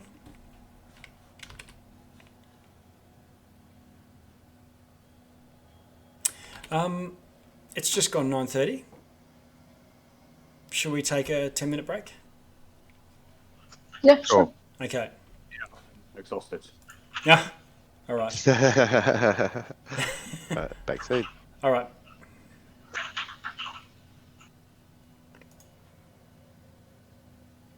the old little dude in the house. Okay. All right.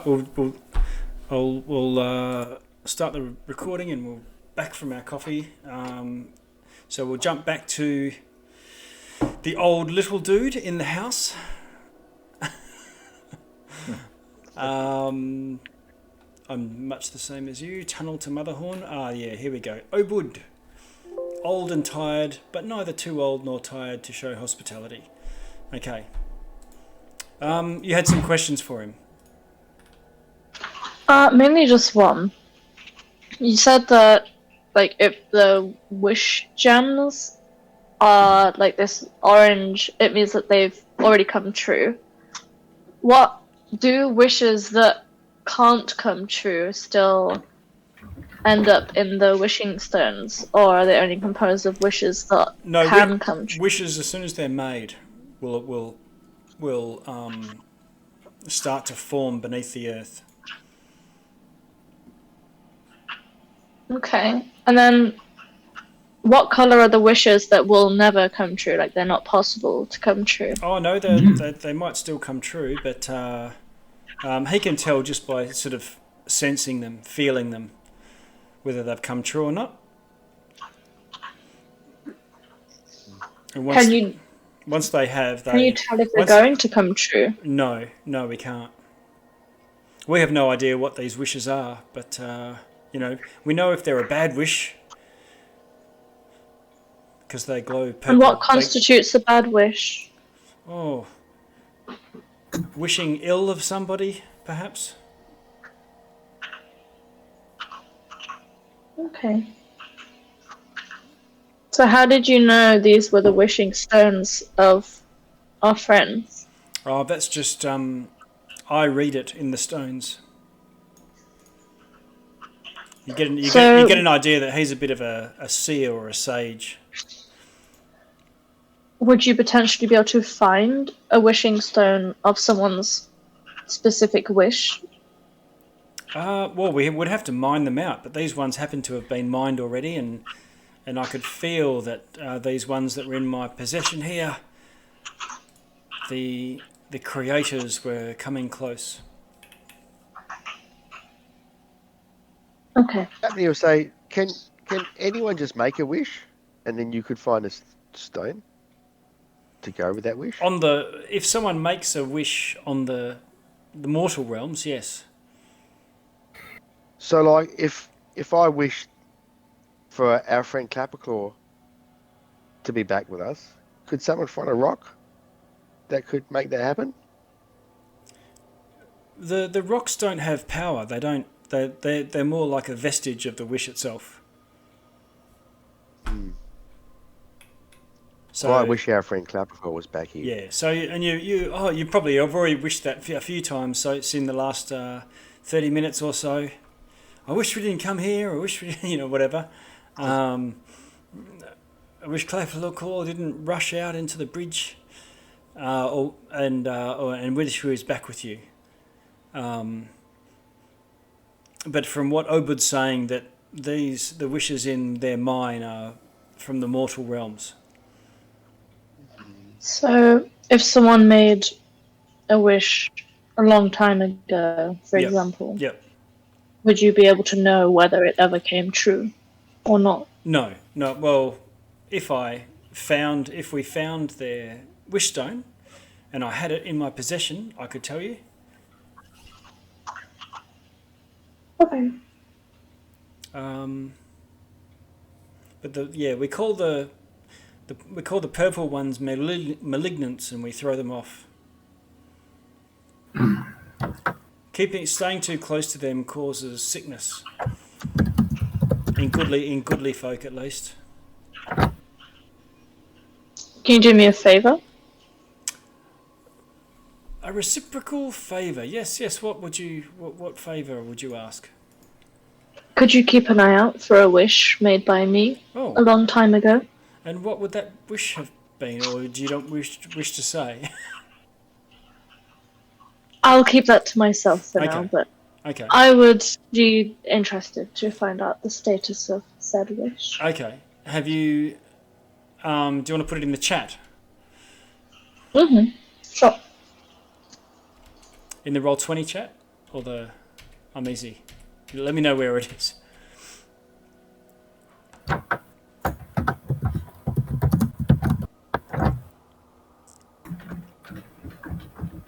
Where am I looking?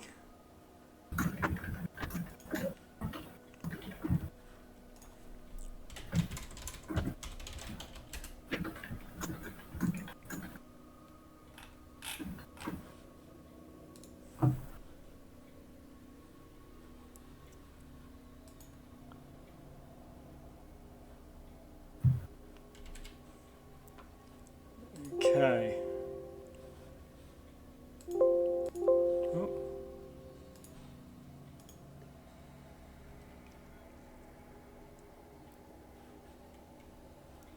Where am I looking, Eleanor? Where did you push it? To Roll20? Sorry, my push to talk in Discord. Ah, okay. I was like, oh, why are you not listening to me? I've said Discord 10 times. Oh, crikey. Right.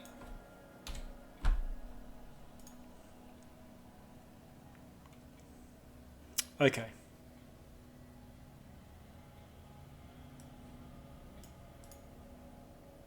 All right. Yeah. Okay. He says you sort of whisper in his ear, or you're not telling him what the wish was. Is that right? Yeah. She okay. just wants Okay. to know. Yes. If I had your stone, I would know you are close. And if it does come to me, I will surely let you know.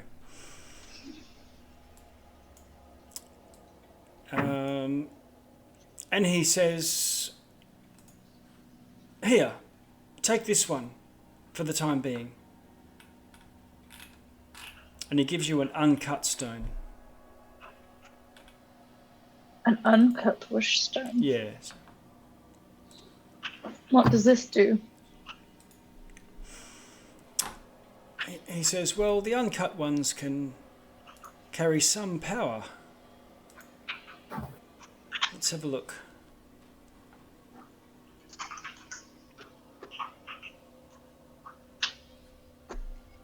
He says that I can tell you have some sorceress ability. Well, you could say that. I'm not quite sure how in control of it I am at times, but... He says, well, this wish stone, while carrying this magical stone, you can cast one of your most powerful spells. It won't use any spell components or anything, but you'll be able to cast one of the spells that you know, and it'll use the power of this wish stone. And once you've done that, the stone will crumble into dust. Hey, Free spell slot. Yes. Yeah. good. Well, thank you very much. That's a third level spell, effectively. Spell slot. Okay. Yeah. You can have up your sleeve for those pesky Got it. counter spells. DM's Well, nightmare counter spells. Thank you very much. Okay. It's much appreciated. Mavis, you've got you and Ungo have got your cut stones, and he gives one to you, Slapney. He says, "Here, I have another." Thank you. And this is a second level wish stone. So, cast a free second level spell. Free second level spell. Yeah. Okay. And using your own spell casting ability and saving throw, or depending on whatever the spell is. Yep. Okay. Did you have any other questions? And the Brigganock sort of pipes up, and yeah, says to you, well, we had a plan. We were coming here to go and use the tunnel. Mm-hmm. Yeah. I don't know. Well, He's just prompting. I think the deal was we clear it, of the whatever is protecting it, and then the little guy is gonna clear the tunnel all the way to the castle. Yes. And he sort of he says, "Thank you, Obud," and he sort of trots off because you can hear this sort of little high pitched chitter chatter at the end of the bridge as this Brigganock help arrives. Remember, there was one of them that dashed off. Yes. Yep. And when you go back to Molliver, I'll move us to a new map. I'll capture everyone.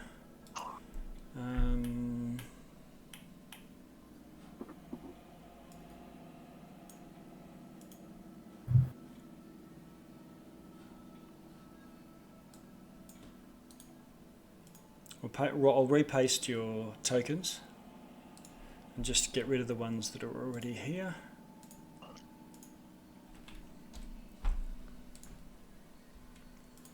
Amador. Where are you, Eleanor? I can't see you on the map. Oh, you were out the back, down the bottom there. So you've got Gleam joins you as well. Of course, there's no Clapperclaw anymore. Are we meant to be able to see the entire map?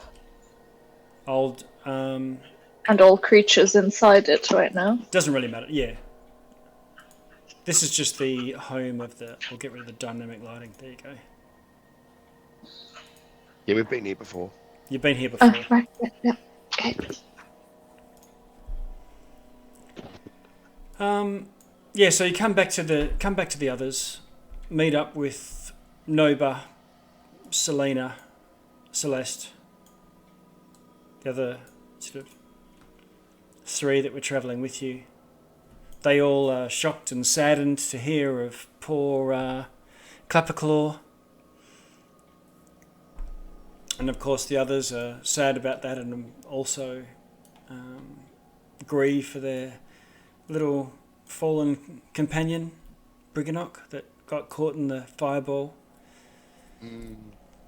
But that sort of, for most of them, that steals their heart. And Queen Argantel, the Korred Queen, Elkhorn is going to go with her as a vanguard and await the whistle that you could call. Remember, they have got very keen hearing. That's why they were so pestered by the Brigganock mining. So when you need help, you call this whistle, and we will storm the castle from beneath. Okay. Causing as much mayhem as they can, basically. It's not much of a plan, but either come to your aid or cause a distraction or whatnot. Do you want to hold on to this whistle, Mavis? It looks like a musical instrument. As a rule of thumb, if it can produce only one note in one pitch, it's not an instrument. Yeah. Well, you know you won't play It doesn't know any better. Okay. Well, who was to hold on to it then? The whistle. I think you should keep it. Sounds like you will need quite a lung capacity to make it sound true. Maybe you guys can form a band.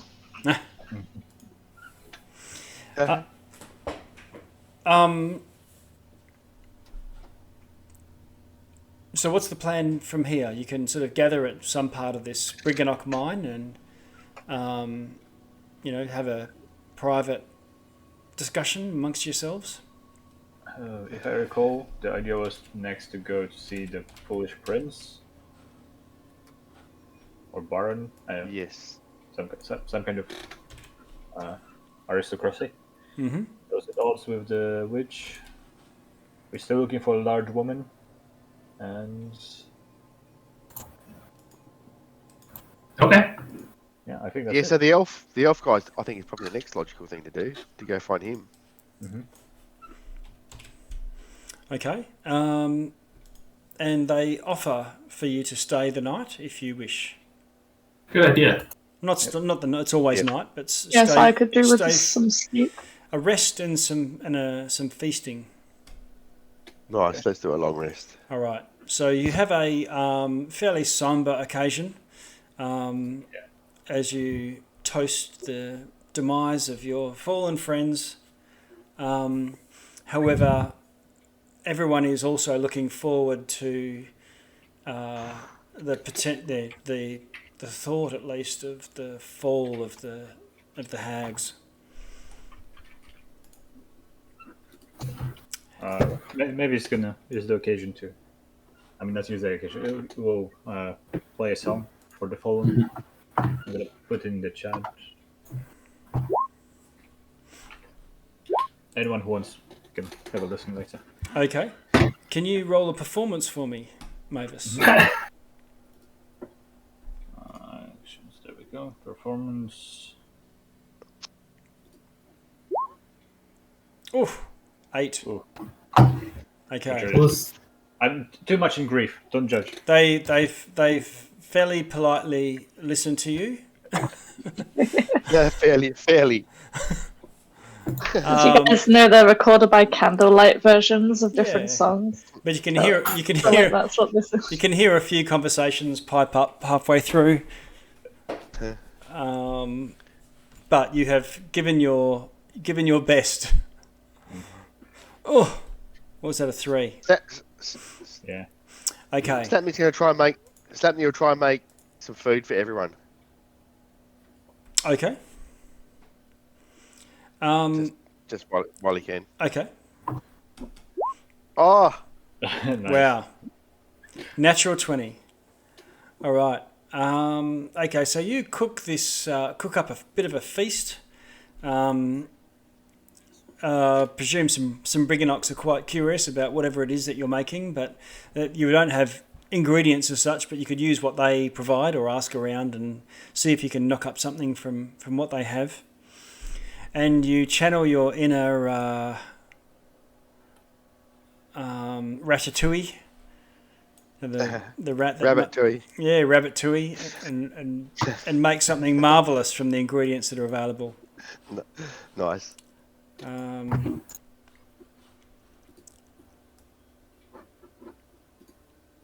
Let's see.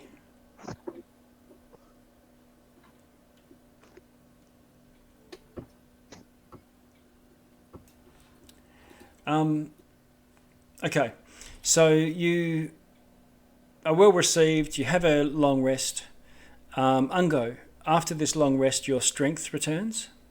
Yeah, Ungo was doing push-ups all night. Yeah. Get on the pec deck.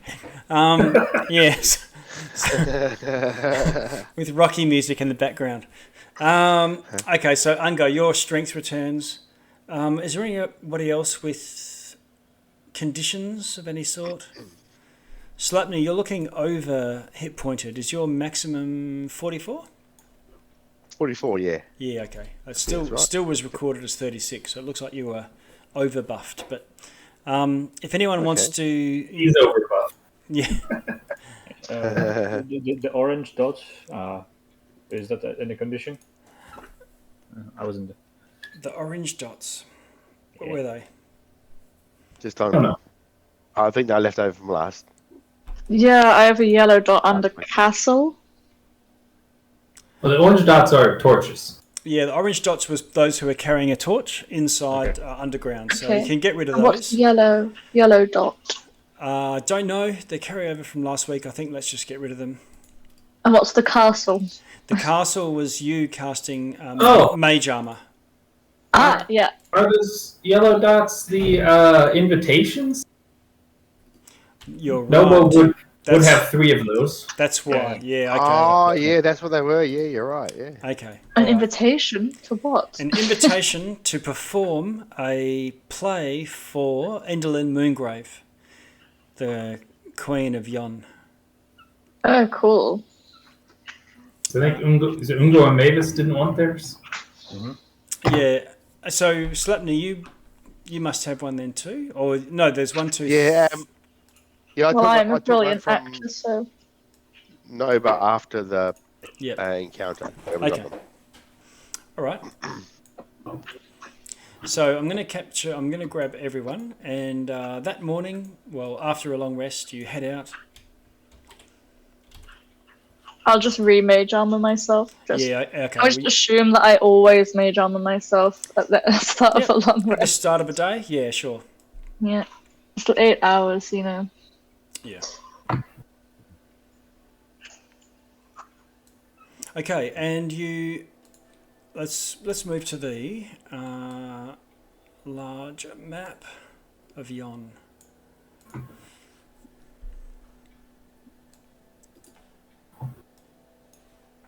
I don't know if you can see that resolving yet. Yep.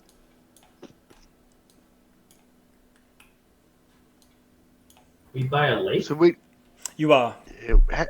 we'd gone up to that henge, hadn't we? That's where we met the Corrids. Yes. And then this is where we are now, down by the mine. Where about? Do we Down, know? yeah, you're down by the mine. Any intel on where the prince is located? Yeah, directly north of where you are now. Okay. Guess we strike out in that direction. Okay, and so you start to march past another lightning rod. Mm-hmm. You see a lightning rod in the shape of a sun above you. You get to an edge, and looking off this precipice, it just goes down into the mist of the Feywild, and you can see green beyond, possibly thither. Mm-hmm. But there's mist between you and thither, at least at ground level. Selena says to you,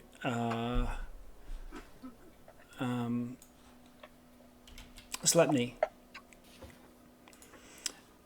I had heard of people climbing these and charging their weapons. The lightning rod? Yeah, with the lightning rod. Charging their weapons. Yes, I've never seen it done. So Selena, that's the lady that pumped a couple of arrows into Slapney and dropped him once, right? Yes. He's going to make an insight check. Okay. Roll your insight. 11. Okay. He's like stares at it and then looks at the others. Let's have a look. Overhearing this, Ungo goes, "Oh yeah, that's a great idea. You should climb up there and try that." To Selena. Get Selena to go up there. Give that a shot. She looks at you and says, "Yeah, I'm willing to go if you are, Slapney." Okay. And his ears will kind of go down by the back of his head, a bit worried, but I'll give it a try. Okay. It'll take Can I borrow the broom? the broom. Yeah, I was going to say it's going I can to just take. slide us up there. Got Okay. room for one more. You can hop on the back. All right, Give me a you want to give me a lift up there? That's easier than trying to Yeah. climb. Okay. So, Eleanor, you have Slapney hop onto the back of the broom. What weapon have you got in hand? You need to hang on with one of your hands. It's one of his short swords, I guess. Okay. And Eleanor, you fly up, and you're sort of. Selena had said, I think you just go up close to the head of the lightning rod. I am going to actually go quite slowly, and if she's also going to attempt, I'm going to make sure we're always a little bit further down the mountain than she is. Oh, well, if you're flying, she'll... Oh yeah, but I'm going to fly slowly. Yeah, so she'll wait for you, and if you fly her up, she'll do the same thing, or if she can go first, she offers. I'll take her first. Okay. So Just in case. She's going to take an arrow and go up with you, and... I'm also going to ready a spell, just in case. Ready in action. Okay, and she holds the arrow against the lightning rod and says, wait, I can feel it. You can smell the ozone in the air, and eventually there's this crack of lightning. It's quite freaky. And for some reason, her arrow doesn't charge. Can you roll a perception for me? Yeah. Where the hell is perception? There it is. Okay, so Oh. it looks to you like when the lightning flashed, she might have flinched and lost contact with it, and a spark of electricity jumped across to her weapon and went through the weapon into her. So she actually took a bit of damage. Because she lost contact. Maybe, yeah. I wonder if it would work if I cast lightning at the rod, or would it have to be like sky lightning? The lightning coming from above is pretty Big, pretty primal. Okay. Or do you want to try again, Selena? Without flinching this time. I'll give it I'll try up to twice more. Oh, natural 20. All right. So she charges one of her arrows, and it's like humming and crackling, and she goes, "Oh, that's it." If you could take me down now, that's all. Yeah. It's done. I'll take her back down and Okay. hold a hand out for Slapney. Okay, Slepny, do the same I'm thing. fine, yeah, I'll give it a try, for sure. Okay. Can you roll a willpower? Wisdom? Yeah.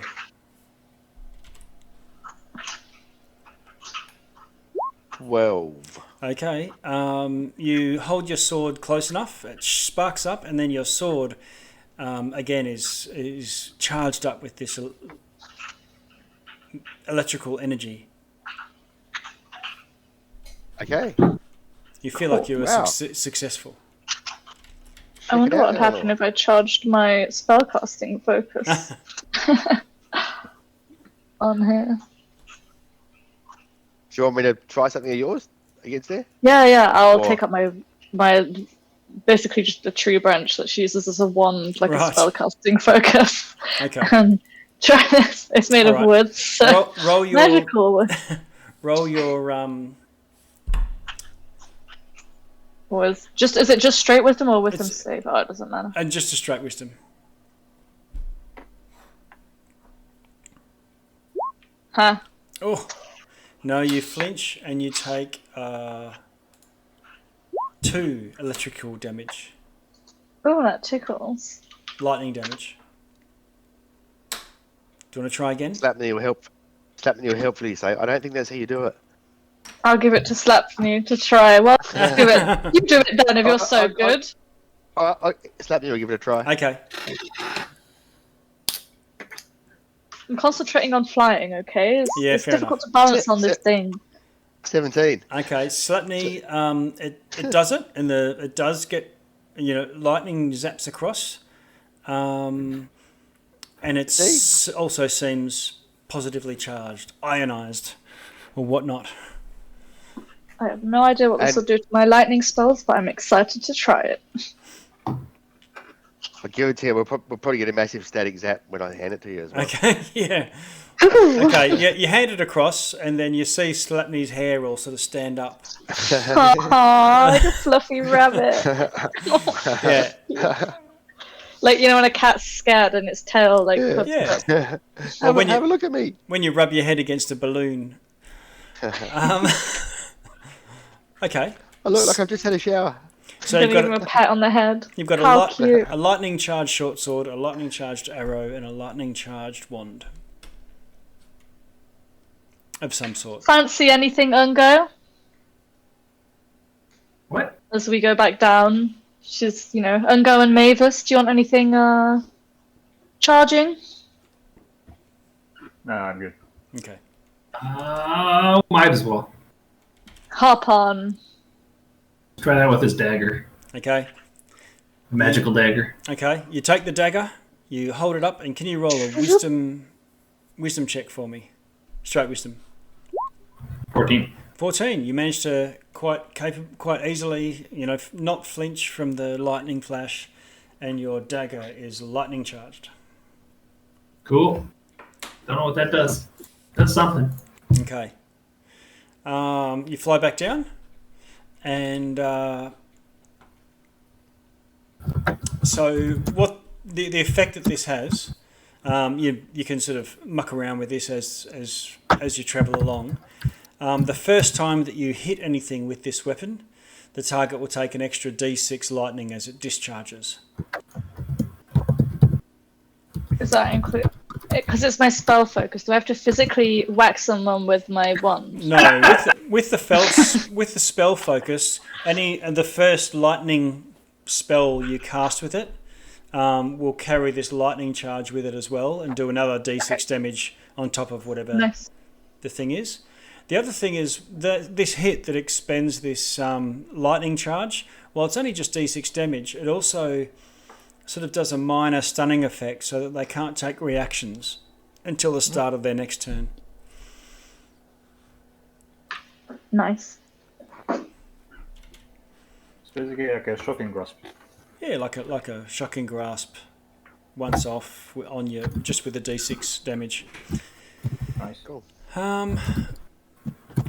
You head back down, line up, and head on further north, and eventually you get to this these tall spires surrounding another lake.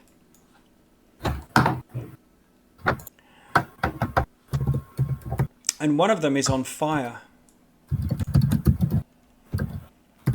On fire, as in There's like you can see it's like a chimney, and there's a beacon above. okay. Where? Excuse me. I think I missed when we were planning to go. We're seeing some elf. Is the idea? Yeah, the prince. There's a elf prince. What do we know about this Who- guy? He's stupid, and he is pissed at the witch for misrepresenting his wish, or like misinterpreting it. To Okay. So enemy of hers, friend of ours, sort of thing. He's supposed to be here. North of where we were beforehand, which is yeah. Oh, I see a note I wrote down from probably Discord somewhere. He's at the Fey Beacon searching for a way home. Okay. You see there's 8 columns of rock reaching skyward, forming a ring around a deep crater lake. There's rough-hewn steps spiralling up each of the columns. And there's a rowboat moored in the lakeshore next to one of them.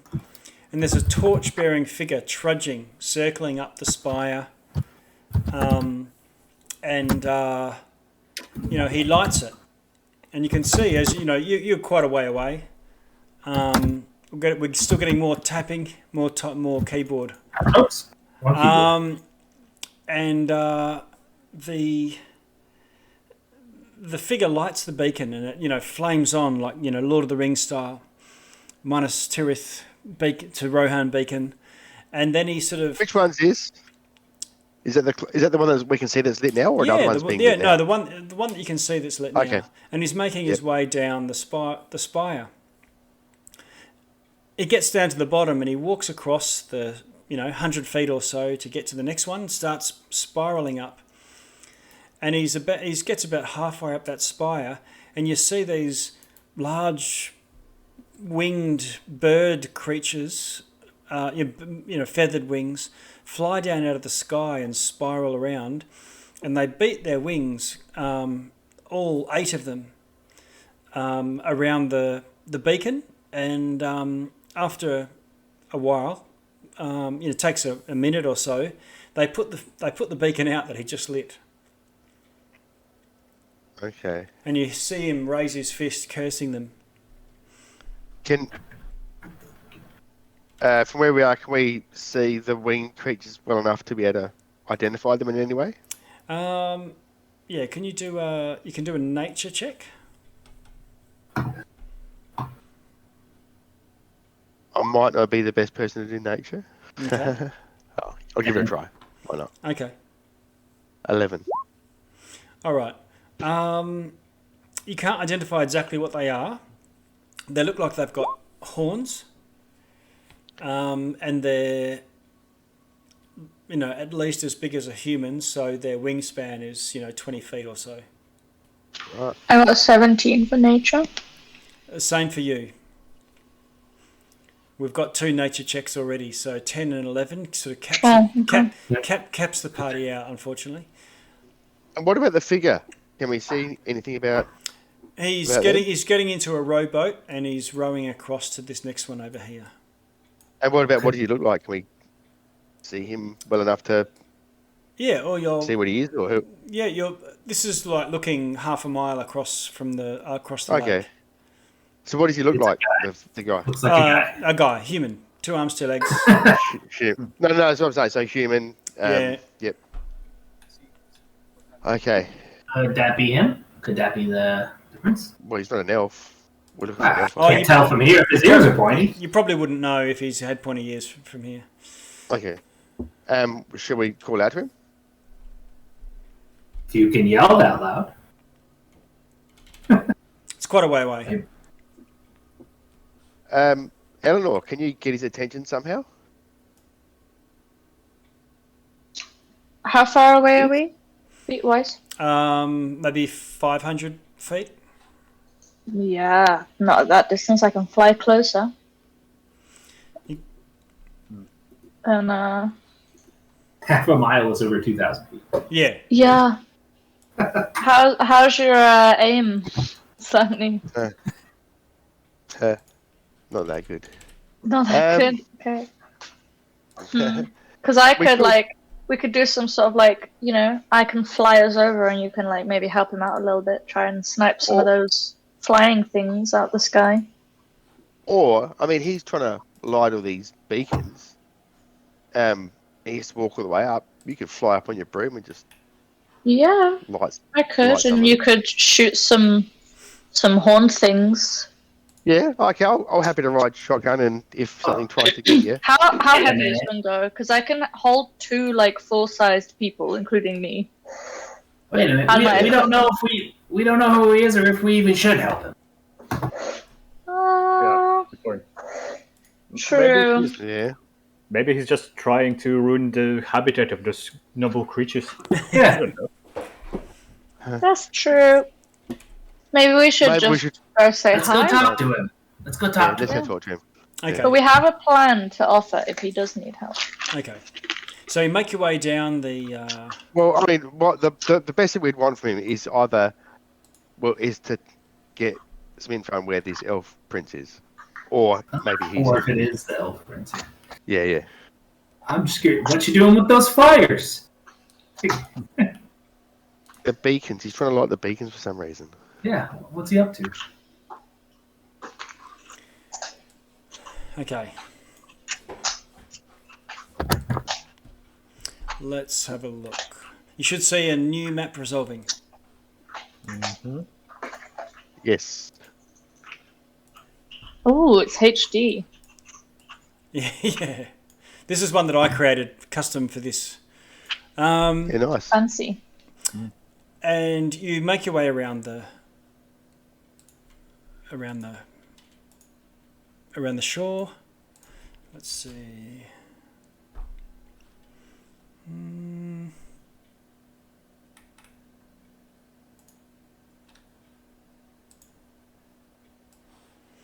And indeed, you do see an elf come atop some rocks, and he sort of looks towards you.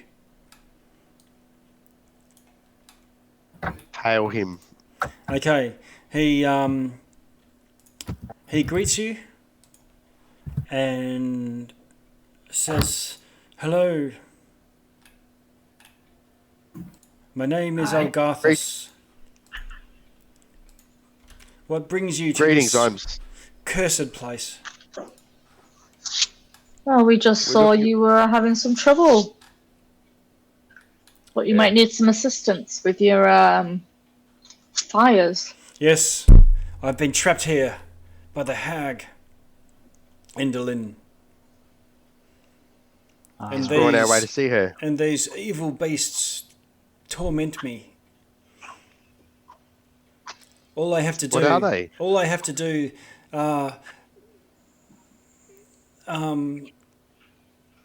He says he doesn't know, but they have antlers, sharp teeth, and sharp talons.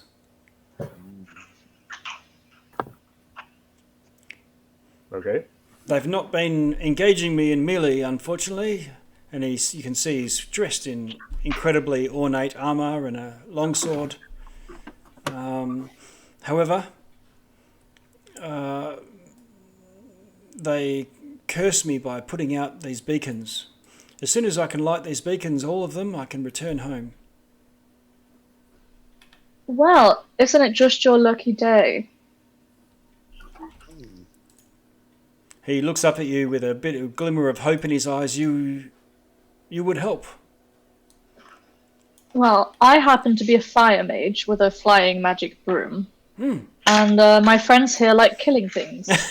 I'm going nuts. And she says, Oversimplification, but sure.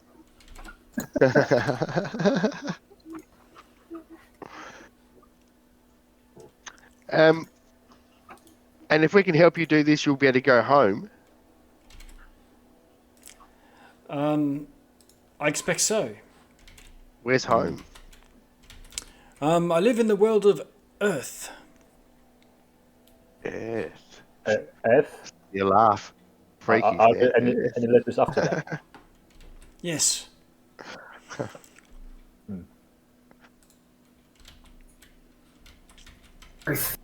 So, No. have you a plan? Well, We were thinking about one. We've been invited to perform a play for Enderlyn. Hmm. And we thought we could use that as some sort of ruse to get in close to her, and then that's our plan. Well, I have been in her castle for a multiracial long time. alliance of supporters. That is good. Yes. You'll need help. Her castle is a grand and terrible theatre. Plays are performed on a stage for her amusement alone. She's always trying to recruit new actors.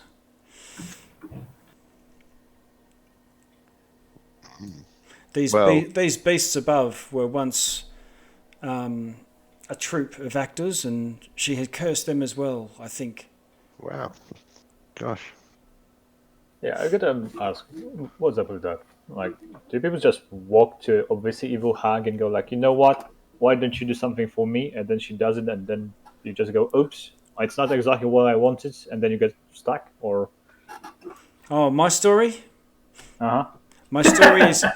my story is I was seeking to defeat a foul grey dragon from the world where I come from. And it was threatening the prosperity of the kingdom. And Enderlyn Moongrave, in a different guise, much more comely, visited me and provided some magical assistance, showed me a future in which I would defeat the dragon, but, however, lose my life in the process. However, there was an alternate future in which I defeat the dragon and survive, and I hoped to pursue that thread. Yeah, sounds better. It does. I would have done the same. However, and she did share with me the details of her vision and what I would need to do, which I'll keep to myself, but before she would share these details, I was required to serve for a year in her court. I've paid this price a long time ago. And then she told me the way I can return, and I've not been able to. Okay. I think we were looking for someone called a Stupid Prince or a Idiot Duke or something, and I think we found him. Never heard of him. Don't worry about it. My point is, you understand that someone showing you a vision, they control the vision, right? They're the ones showing you what they want you to see, right? Oh, you never know about these wizardy types. Hey, what's that supposed to mean? They are all powerful. Who's gonna I can't disagree with that. show him a vision of him helping us? If you can drive off these carrion birds, I can light these torches and go home. Okay, just a second. Guys, sidebar. Like, huddle up. Huddle. Yeah. This guy's clearly retarded. Yeah, he seems pretty dumb. But he needs help. Okay, I'll grant you that, but is there any benefit of helping him to bring him along? Maybe it's one of those like secret quests where actually he's like a dragon and we then help him and then he transforms and grants us a great boon. I read about those stories as a child. Sure, I mean, if he was a dragon, he would have much easier time lighting up those beacons, but... Oh yeah, okay. Back to the drawing board. It would just be a test, though. Yeah, exactly. That's what we're here now. We're here now, and he needs help, and it wouldn't be much. Not as if we're in a rush or anything. Why don't we just help him out? I mean, yeah. And then be on our way. Cool, but if we kill the hag, the whole thing goes away anyway, and so saves us like 5 minutes of work. Well, if we don't kill the hag, at least we would have helped this guy out. Exactly. Let's just tell him we're gonna go. Come on, Mavis. He wants to come with. Come on, Mavis, lighten up. Sure. But if someone dies doing this, that's on you. I will take full responsibility, Mavis. Don't you? Wait. Before we offer to light all the beacons, let's just invite him to come with. Maybe he wants to come with. He wants to go home. I mean, he's upset. He doesn't seem like the best decision maker. Are you sure that's somebody you want to come along with us and go? Alright, whatever. I don't know, but I do agree. He is stupid enough to just agree to come along with us, even if we don't help him. And then we do our thing, and if he's still alive at that point, then we help him. Help him then! But he can't leave here until he gets rid of these beacons, right? Like this area. Or is he just trapped in the Feywild in general? It's all of Yon, I thought. My impression. Yeah, I mean, somehow he had to get here first. Oh, guys, let's not be mean. I think we should just help him. That's enough. I think we should. Guys, somebody take point on this negotiation. I support you. I think we should just follow him up one of the beacons and let him light it, and then he can wander down to the next beacon, and we'll just wait there. And when these things come to try and put it out, we'll put them out. Mm-hmm. We could put like 2 of us on each beacon. Nova and Celeste will go to one beacon, and Gleam and Amador to another, and Selena, because she's got her lightning-charged arrow, to another. How about everyone goes to different beacons, and then with Fungo or Snap, whoever can shoot ranged stuff on the back of my broom, and I'll go around and fireball each beacon. And then you guys kill the things.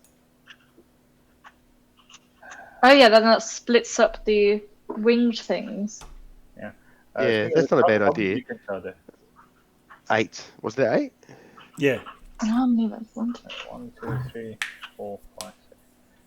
I mean, we could split it around so that there's everyone at any of the beacons and light them up. But if the guy disappears the moment the beacons are light up. He says if I light one and I start to descend, they will come to the lit one and try to put it out. But we can light them all at the same time, so it doesn't matter if they put them away, because they would have been all lit at one point. And that's what you have to do, right? Yep, and that's good. I reckon that's a good thing to try, but the only downside is that we'll all be separate. Well, so will the winged things if they need to put them all out. Unless they all attack one of us. Yeah, that's right. That's why me and one other can stay on the broom and fly around to whoever needs it. Yep. And I can have one more person on the back of the broom, and we can, maybe Mavis, because you can also use magic. Mm-hmm.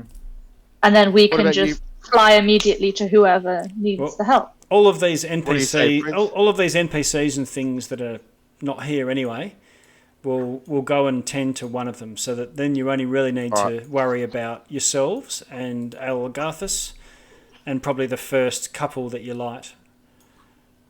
Okay, whatever. Okay. All right. So he shoots off. You can see him sort of hop up, one ledge, the other ledge, and he says, as soon as they come, So, Eleanor, if you're going to fly, do you want to have? Does anyone want on the broom with me? Yeah. Because I probably,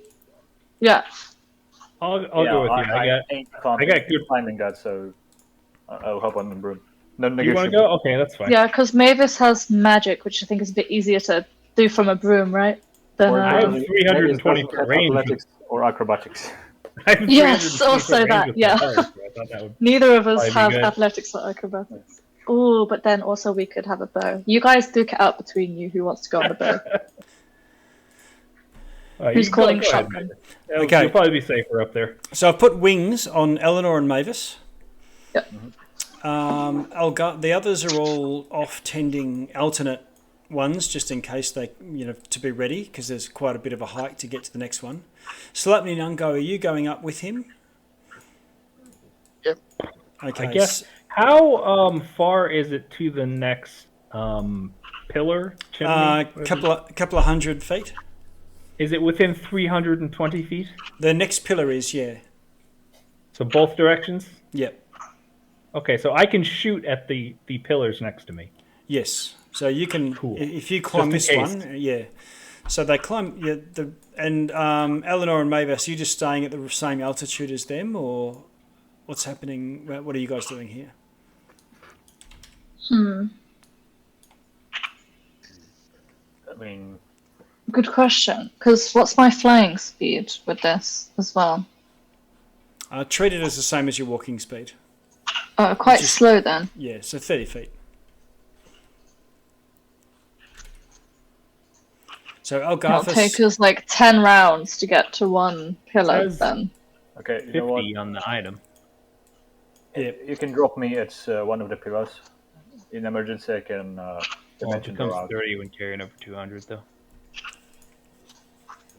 Then wouldn't it be better for Ungo on the thing? Because then I can fly him closer and then he can shoot even further. I can carry up to 400 pounds, so I could probably get all three of us on here. there's still only room for 2 people though. It's not long enough for room. Okay, Does Ungo count as a person? I can sit on Mavis' shoulder. what I say, you drop Mavis on one of them, and you take Ango, flying him about to light up the other ones.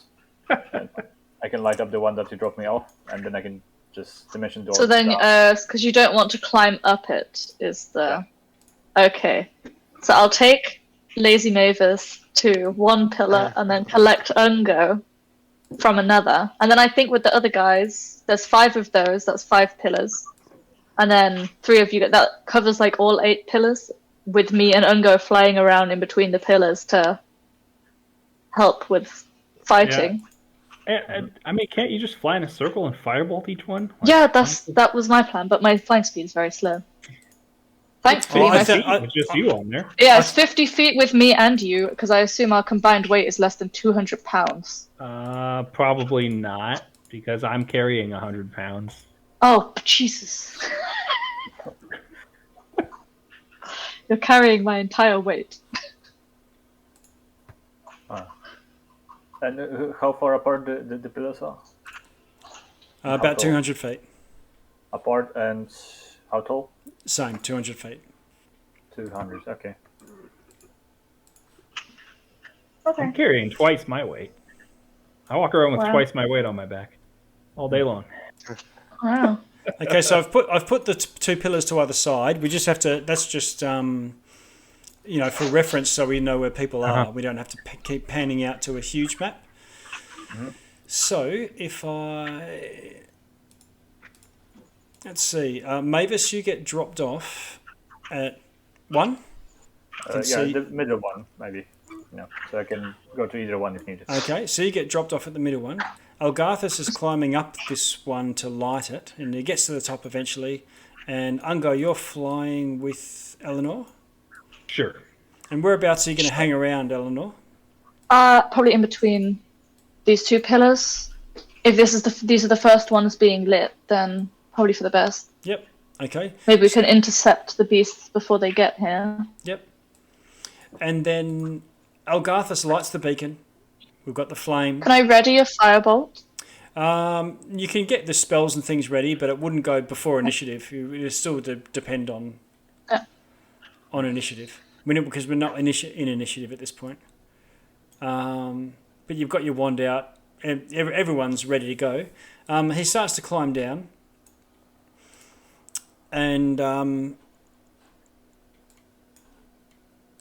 he gets down to the bottom, and you can hear the cries, this horrible sort of cries of delight as you can hear flapping sounds in the darkness above.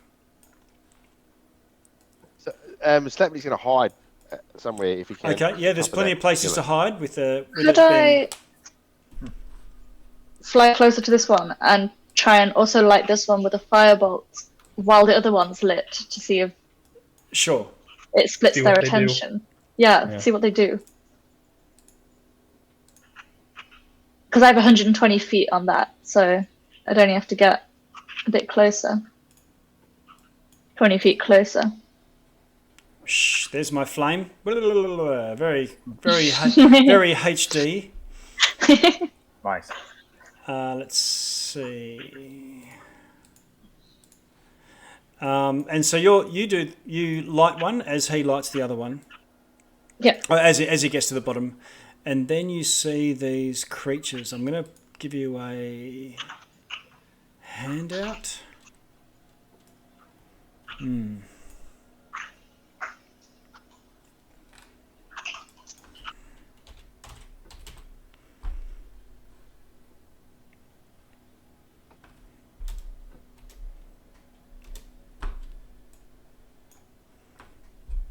Maybe I'm not.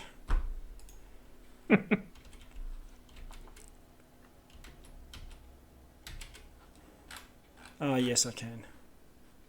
Maybe.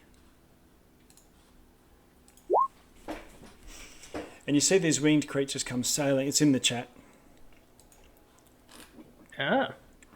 So even you say always roll. What's it called? Always roll advantage. And then when I post a picture, it posts it twice. However, then these creatures come swooping down out of the sky. Huh. A weird looking thing. Can you try shoot them down and go? Yeah, I guess they look kind of angry. I'll shoot at one. Are they going towards one flame or both, or what's the deal here? How many are there? 8. There's 8. 8. And are they just splitting and going? So there's one for each. I'll just drag them in. Just one bit. Uh-huh. I mean, I can shoot when they get in range. I'm just curious what they're doing. Okay, if we coordinate to light every pillar at the same time, then each person only has to kill one each. But we Right. don't know that yet. Yeah. Okay, so 4 comes swooping down at the pillar that is lit. Uh-huh. And 2 Right. seem to they've come down in one flock, so it looks like they're not spreading out. Okay, well, In once one they're flock. within range, I might as well start shooting. Yeah, and it's Yeah. not so much range Same. as when they come within range of your dark vision, Yeah, because they're sure. coming out of darkness. So dark but, up there. It's But not like Twilight. 2 of them peel off towards you, and you've got something to shoot at, Ungo. Okay, sure. I'm going to drop into get initiative up. Yeah. Bear with me for a sec as I just clear it. And just a question: when we saw these creatures putting out the flame last time, Yep. did they get close enough that you could attack them in melee, or are they away from it and you have to? No, they Try probably and do would something have been like getting right close, not close enough to burn their wings, but it was the wing beats that were putting it out, so they would need to Also, get the close idiot. enough. The idiot Okay. specifically said that they avoided Yeah. fighting. Yeah, so Slapney will hide somewhere where you can just jump out and hit one when it comes in to do that. So I'll say you guys are sort of up here, crouched behind where the fire is somewhere. Yep. So I see Mavis, you've got a 17. Oh, Anybody else? Yeah. Yeah, so Here we go. before I do that, I'm a little confused because we could see these things from across the river, which you said was hundreds of feet away. Yeah. And now well, you're we saying I can't can't see them until they're within dark vision range? You could see them lit up around the fire. So the Uh-huh. fire lights up an area around it, and as they come into that, you can see these large winged creatures flying around. Okay, all right. And then he was holding a torch, I guess, that's why we could see him. All right. Oh yeah, well, call that a And the call boat, that call we that could a see the boat. call that a We could see all the freebie. towers. It's not really consistent, but okay. Sure. Fine. Where's my guy? I click on him. Mavis, Eleanor, Slepny. Just a second. I gotta zoom in here so I can actually click on my character correctly.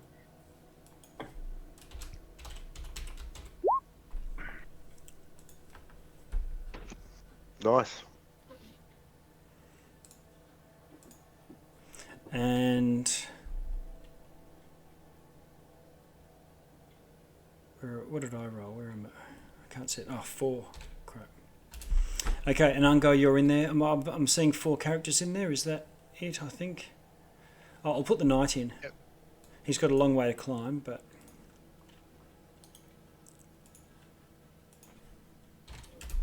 Okay. Sorting. Ungo. Yeah, okay. I guess the one closest to me and Eleanor is also the one furthest from the flame, right? You can see it to shoot at it if that's what you're. Oh, well, I was trying to decide whether to shoot the one closest to me or the one furthest from them, but it's probably the same one. So I'll shoot that one. Okay. And since I don't know what their AC is like yet, I will shoot a regular shot, I guess. Okay. You're looking at their flying speed. You don't know how tough their hide is or whatever, but you know they're fragile enough to be able to fly with feathers. And they don't look that dexterous because they're large birds. So do regular shot and see how it goes. Okay. No shield this time. 25 to hit. For 25 hits. Okay, 8 damage. Okay. Boom! You send an arrow in there. It doesn't explode or anything. No. All right. Well, let me try a sharpshooter 1. Sorry, misclick. Give you much information. Yeah, no worries. Try this one, I guess. Oh, an 8 will probably miss. An 8 does miss, yes. Okay, so somewhere between 25 and 8. Yeah, you're really narrowing it down. Let me go ahead and roll the extra D8 to check what that gives me. Okay, I'm assuming you're not. 9 is also a miss. Oh no, you are not using your lightning arrow, I presume. You'll have to. No, that was the dagger. I put that on the dagger. Ah, the dagger. Yes. Okay. All right. Mavis. Can I see anything with the light from the beacon? Yeah. You can see these shapes, outlined against the night sky above. Okay. Stars, whatnot. I would like to cast Sleep right in the middle here Okay. at 3rd level. Okay. So Roll your hit points. Okay. So that'll be 98, I guess, if I'm not mistaken. Yeah. At 3rd level? Yes. Yeah. Yes, it would. I don't remember the command for 98.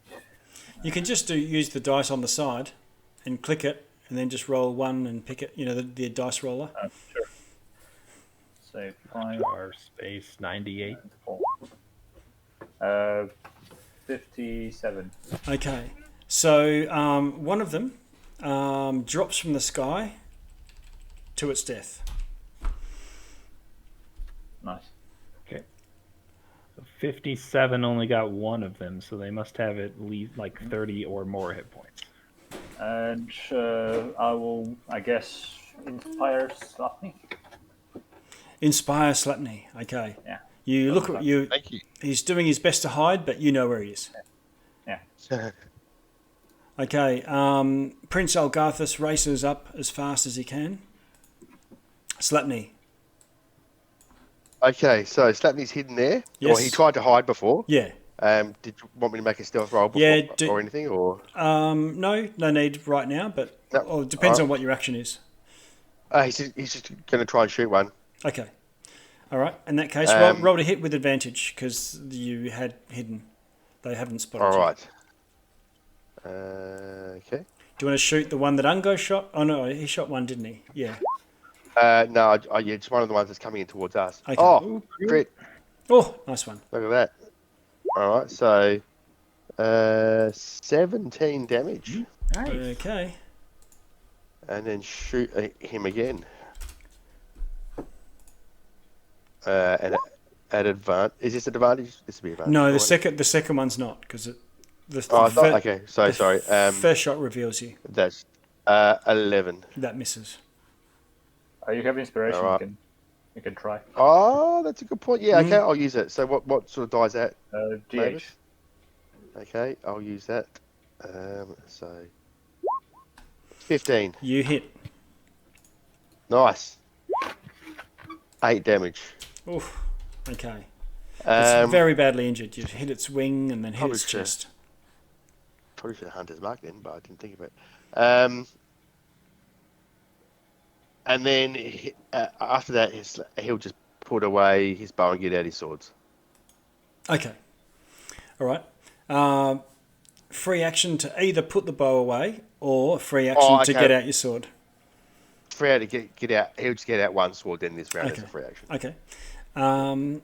Eleanor.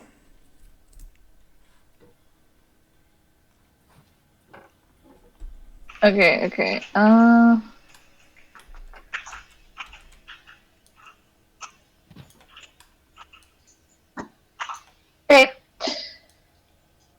I always get this rule wrong. What's that? So is it spells or cantrips that can only be one per turn if you make it one a section? one non-cantrip per turn. Okay, but I can do like 2 cantrips in one Yes, turn you if can. I have like a bonus. Oh, okay. Got it, okay. I'm gonna fly us 5 feet closer. Okay. There's an exception. An exception to that is twinning.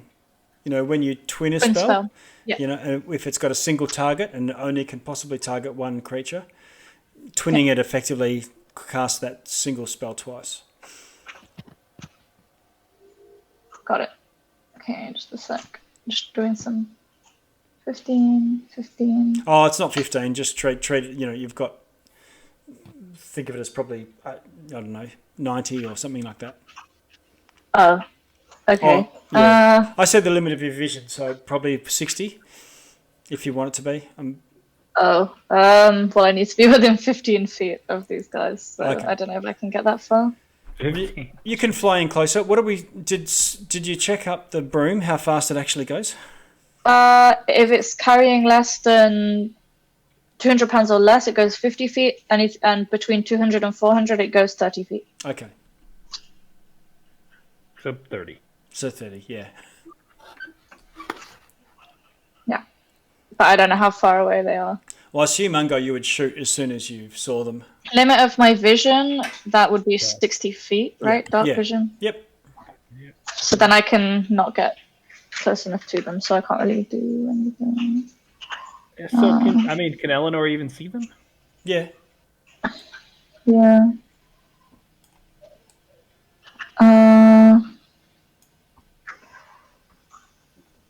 Sorry, I have to rethink because I thought I was a lot closer than I am. Why is all my stuff within a 10 feet range? I guess I'll have to firebolt them because I can't reach anything else. Okay. The one on the left is damaged by Ungo. The one on the right is not. Yeah. I'll hit the right one then, and I'll not move us closer because there's no point. Okay. You don't want to use Scorching Ray? Ooh, No prompts. Firebolt has more damage, Yep. so you know. Roll to hit. Well, no, it doesn't actually. But yeah, I already said I was using Firebolt, so Okay. I'll just do that.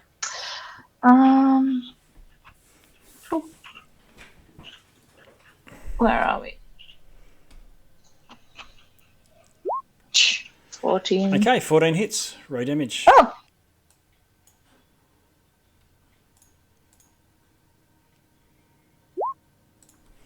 All right. 7 damage. All right, so blam, you scorch it with it, Yay. light it up.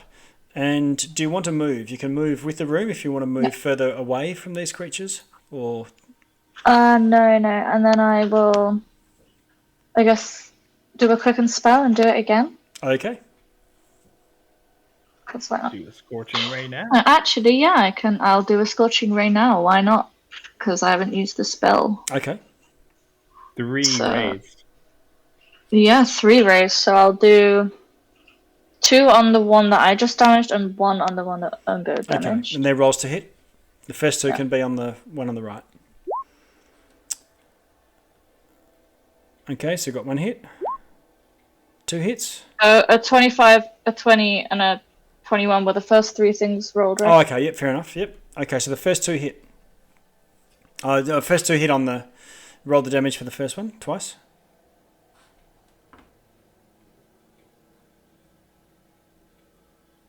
I'm not sure. Oh, for God. My rolls are so bad.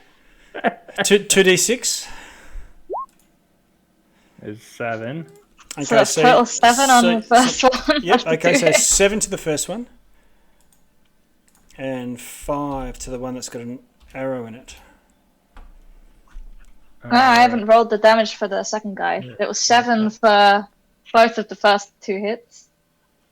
And Oh, I thought the 5 was... And then 10 the damage 10. to the other guy, Nice one. dude.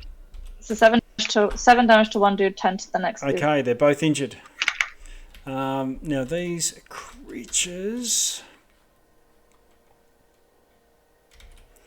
They fly in. One of them attacks you, Eleanor. One of them attacks you, Ungo. should have flown away. Eleanor hits you with a 23. Shield. Is that gonna? That'll. Gonna help. It's not gonna. Yeah, I shouldn't have told you a 23. I should just say it hits you. But you know, we're rolling in the open. Can you see them? Oh yeah, that doesn't help. What does shield give me? 5? Okay, that doesn't help. Then I will not shield. +4, I think. Is it 4 Yeah, or 5? that doesn't help. Yeah. No shield. Okay, so that's going to do 4 damage. Oh, ouch. 4. Okay, it then hits you with its talons. Hits armor class 17. It hits. And does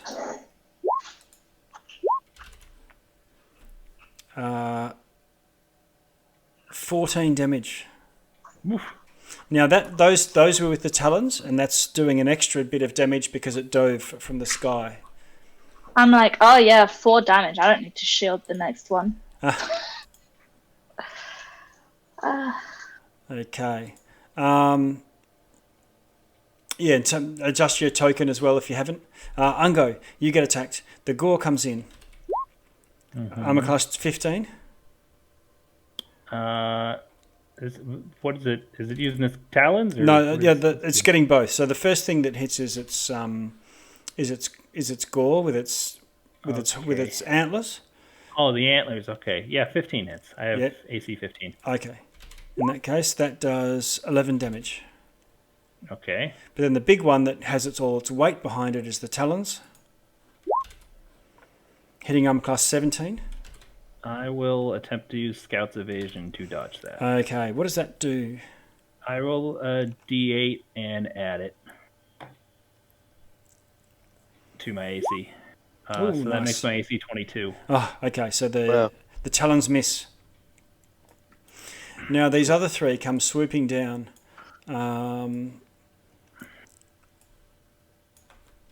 Onto Mavis and Slepny. See, D6. If the third one... actually, no, the third one's very badly injured and it flies away. Up. So, Slepny. First comes the gore. Hits armor class 22. Hits. Doing 8 damage. Then all of the weight behind a massive talons doing hitting armor class 18. That hits. Doing 16 damage. And then Mavis. Okay. The gore comes in, hitting armor class 8, and the talons hitting armor class 9. I'm invincible. You are. Unko, what do you want to do? You've got this peryton flapping around. It's just... You better save me, Ungo, otherwise we both fall. No, you need some range, you know. All right, let's see here. So I mean, I'm in melee distance. Yes, you are. Right? Yep. How far above the ground are we? Real far, right? Yeah. Like hundreds of feet. 200. All right, so that's bad.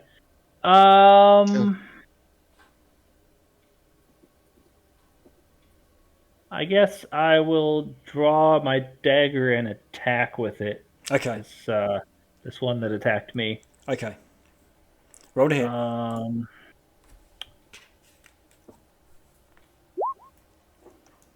15 to hit. 15 hits.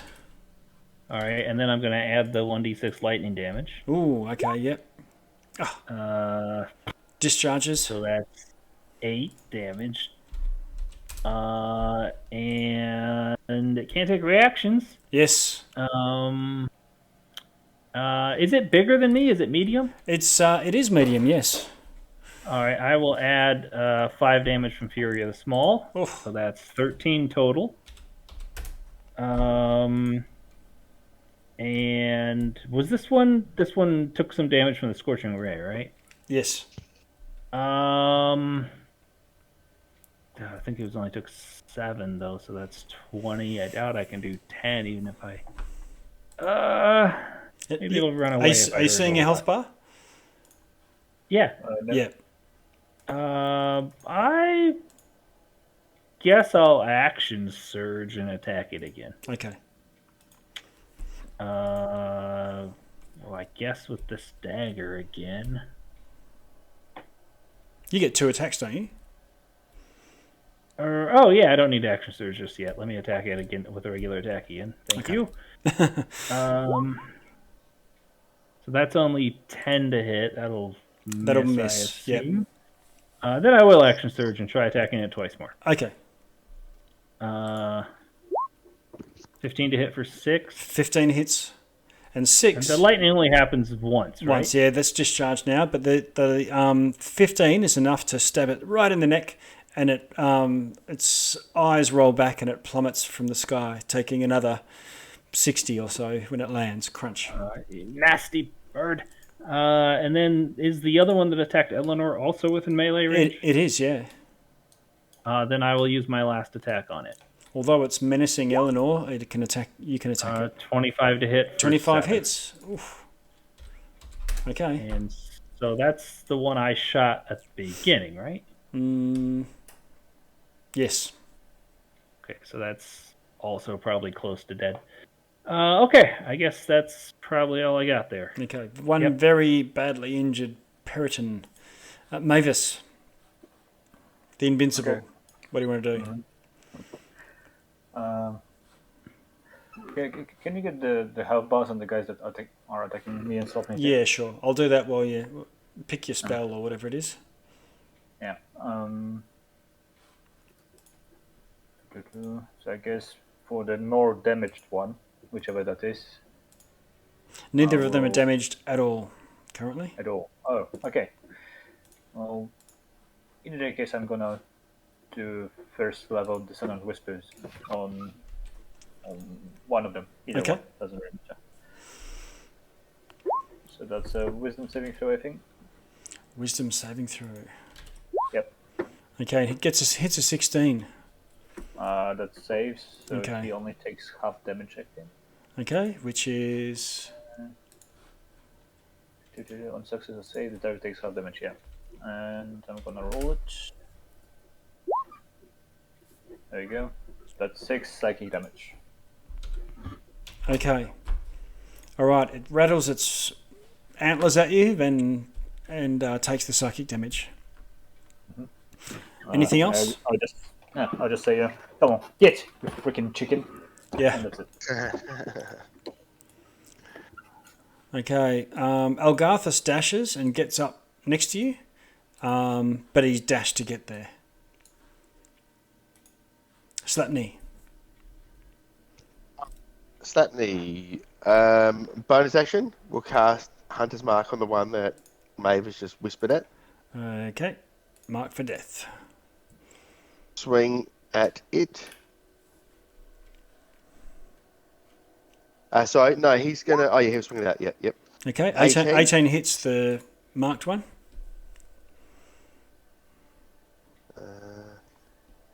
Damage there.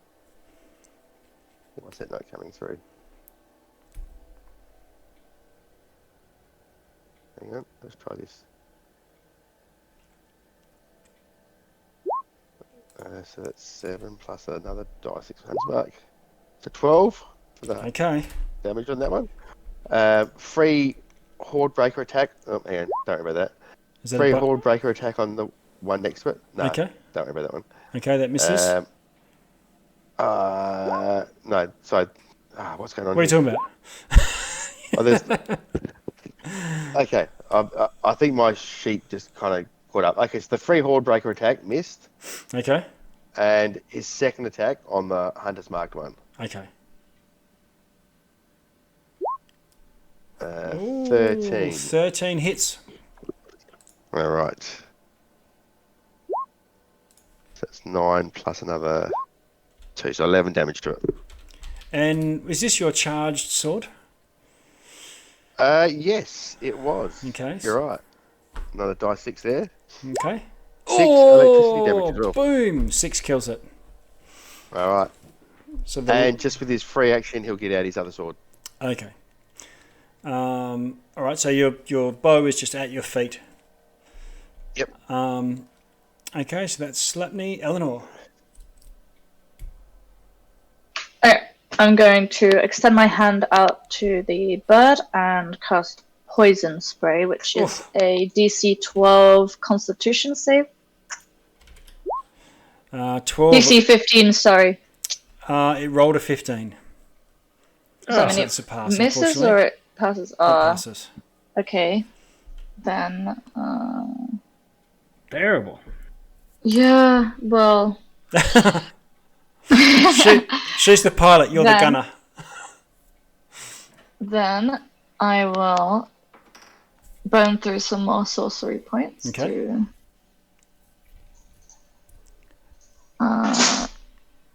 try again. Okay.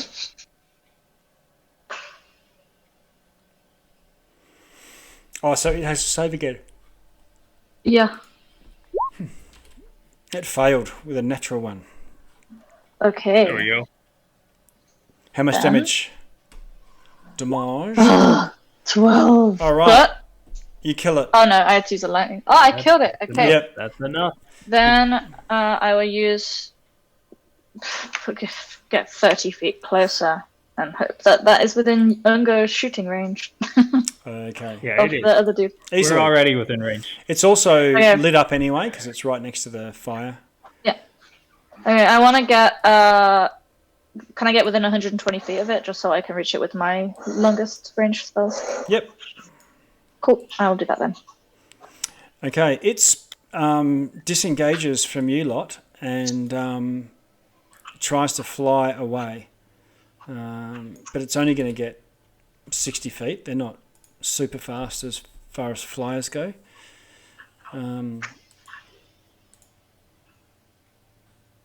And Ungo, that's going to give you a long range shot at it. Yeah. I do not want that thing to report back to the hag, so I am going to try to kill it even though it's running away. I will use my sharpshooter shot on it. Okay. 20 to hit for 15, Whew. Yeah, that hits. 15 damage. and I'll do it again. Only 5 a miss. And even if I'd have to roll up like an 8 on my precision shot to hit it, so I'll just let that go. Okay. Done. Done. 2 shots. Mavis. It's 60 feet away from you. I'll make it real. So 10, 20, 30, 40, 50, 60. Wow. I think Mavis doesn't care. Okay. I'm going to use the second wind on my bonus action. Just Okay. throw that in there. heal a bit. Okay, Algarthus.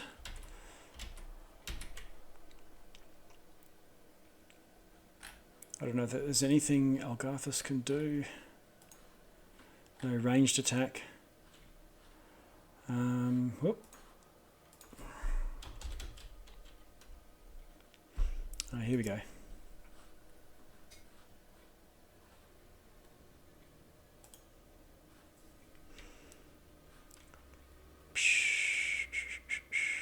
Is that only 60 feet? Yeah. He's 60 feet. 60 feet away.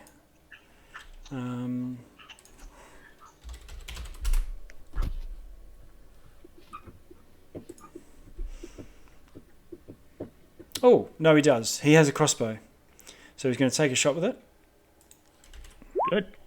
Hits armor class 17 Yeah. and does 7 damage to it Cool. with a heavy crossbow. And we move to Slapney. Get it, All right. Slapney. Drop his swords, pick up his bow. Okay. Free action. Yes. Bonus action, move the hunter's mark to Okay. Hunter's mark. It That's is now right. marked. have 2 shots at it. Ooh. Hey. 25. Yeah. 25. Oh. 10 plus 13 damage. Oh, you kill it with the first. Arrow. Yeah. You don't even need the second shot. There we go. Okay. Now there was it's not on the board here, but there was one that flew away. And that looking up, there is another one that you could fire a second shot at. Remember, it was badly injured and it flew off. Oh, is it still in range? It's still in. It's not on the map, but it's above you rather than out to the side. Okay. I can't undersmart that one. But what have we got? 15. That hits. 10 damage. And 10 is enough to kill that one as well. Yeah. What a round. All right. So there was all these peritons everywhere a second ago. Okay, you come together as the battle winds down. You come down back to the ground. It's littered with the corpses of crushed peritons. You look at them and they look like deer, but they've got sharp teeth like a wolf, and but antlers and a shape of a head like a deer. Wolpertinger. I guess happy. This looks For all we know, we might have just exterminated a very rare species. Yeah. They look delicious though. Yeah, I'm gonna give you that. Didn't he Yeah, say they look good. they were performers? They're performers? Yeah. Yeah. He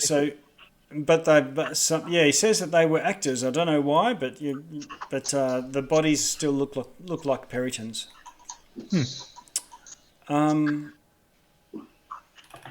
And so he says, "Let us light the beacons." Okay, I can just fly around.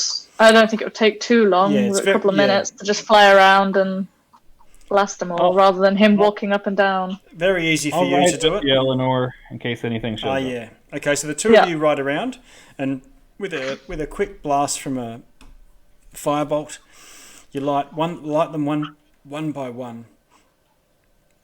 Beneath the light of the beacons, at the top of each tower, there's like a stone brazier filled with coals, and they catch easily, even while wet.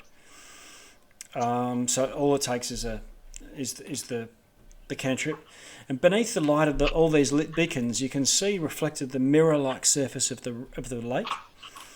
And usually when you look on a lake at an angle, you can see the reflection inverted of the mountains or whatever it is above. But now when you look at it, the upside down reflection is of ancient trees shrouded in mist. And Algartha says, "This is my doorway home. I thank you all.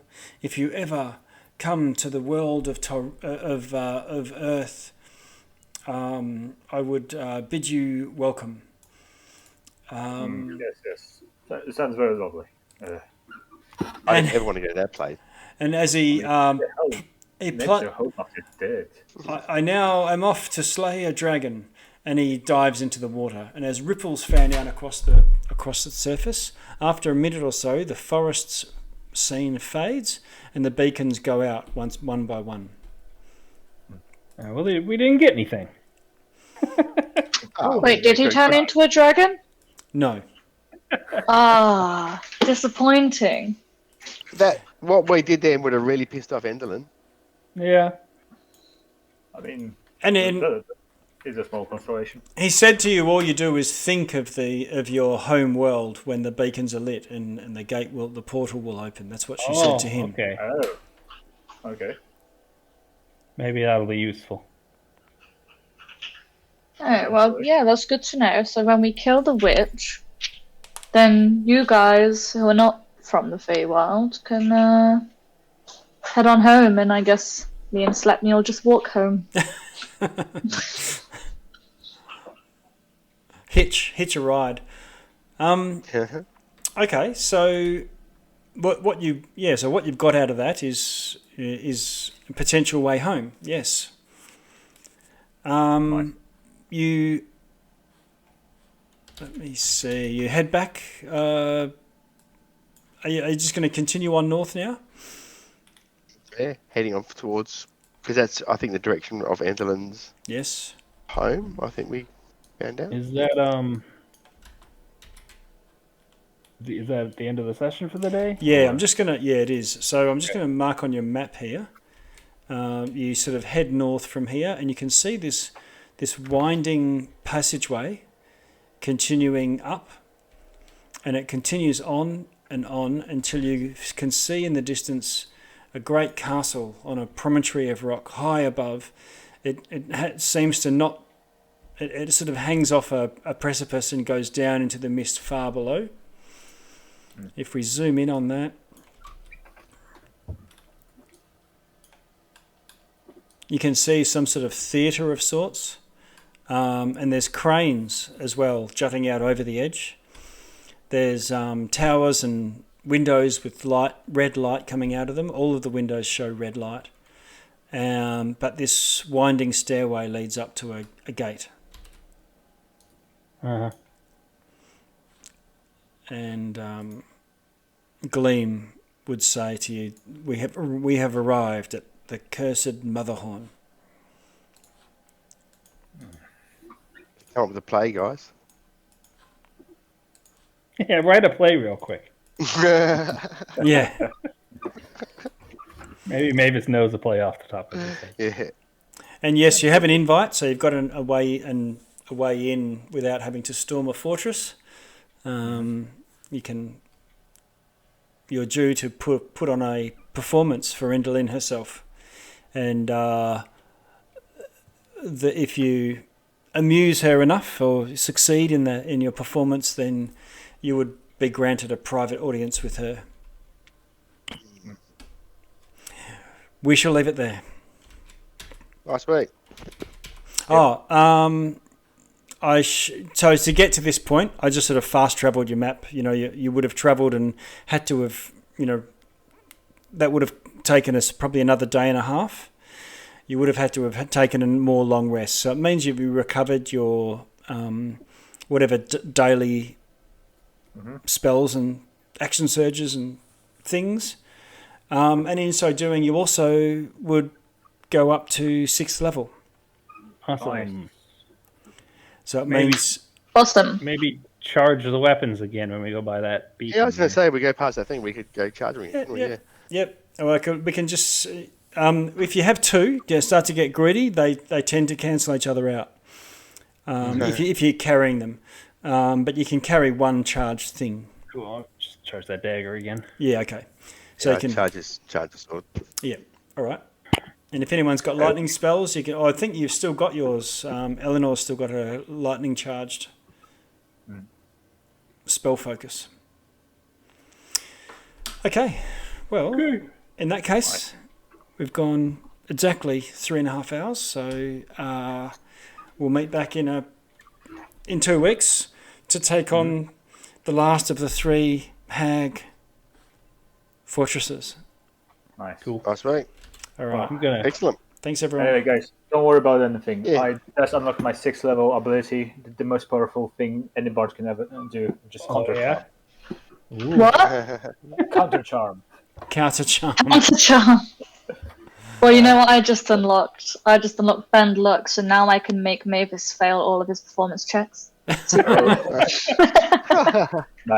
I get another feat because I'm a fighter. So Oh I'm my gonna get god, skill. that's an awesome one. It's amazing for fighting. I'm gonna get Nice. skill expert and pick up investigation proficiency because none of us Yeah, has investigation proficiency. that's a good one. Right.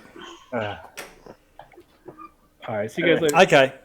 So you guys, See you next guys. Thanks, everyone. Thank you. See you next Okay. time. Bye. Thanks. Bye.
Nights in white satin, lifelong fairy friend.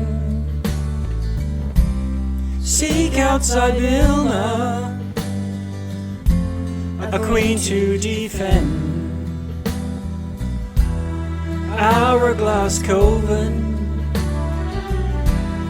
3 to a ball. You will need allies, answer Valor's call. Look above you, yes, above you.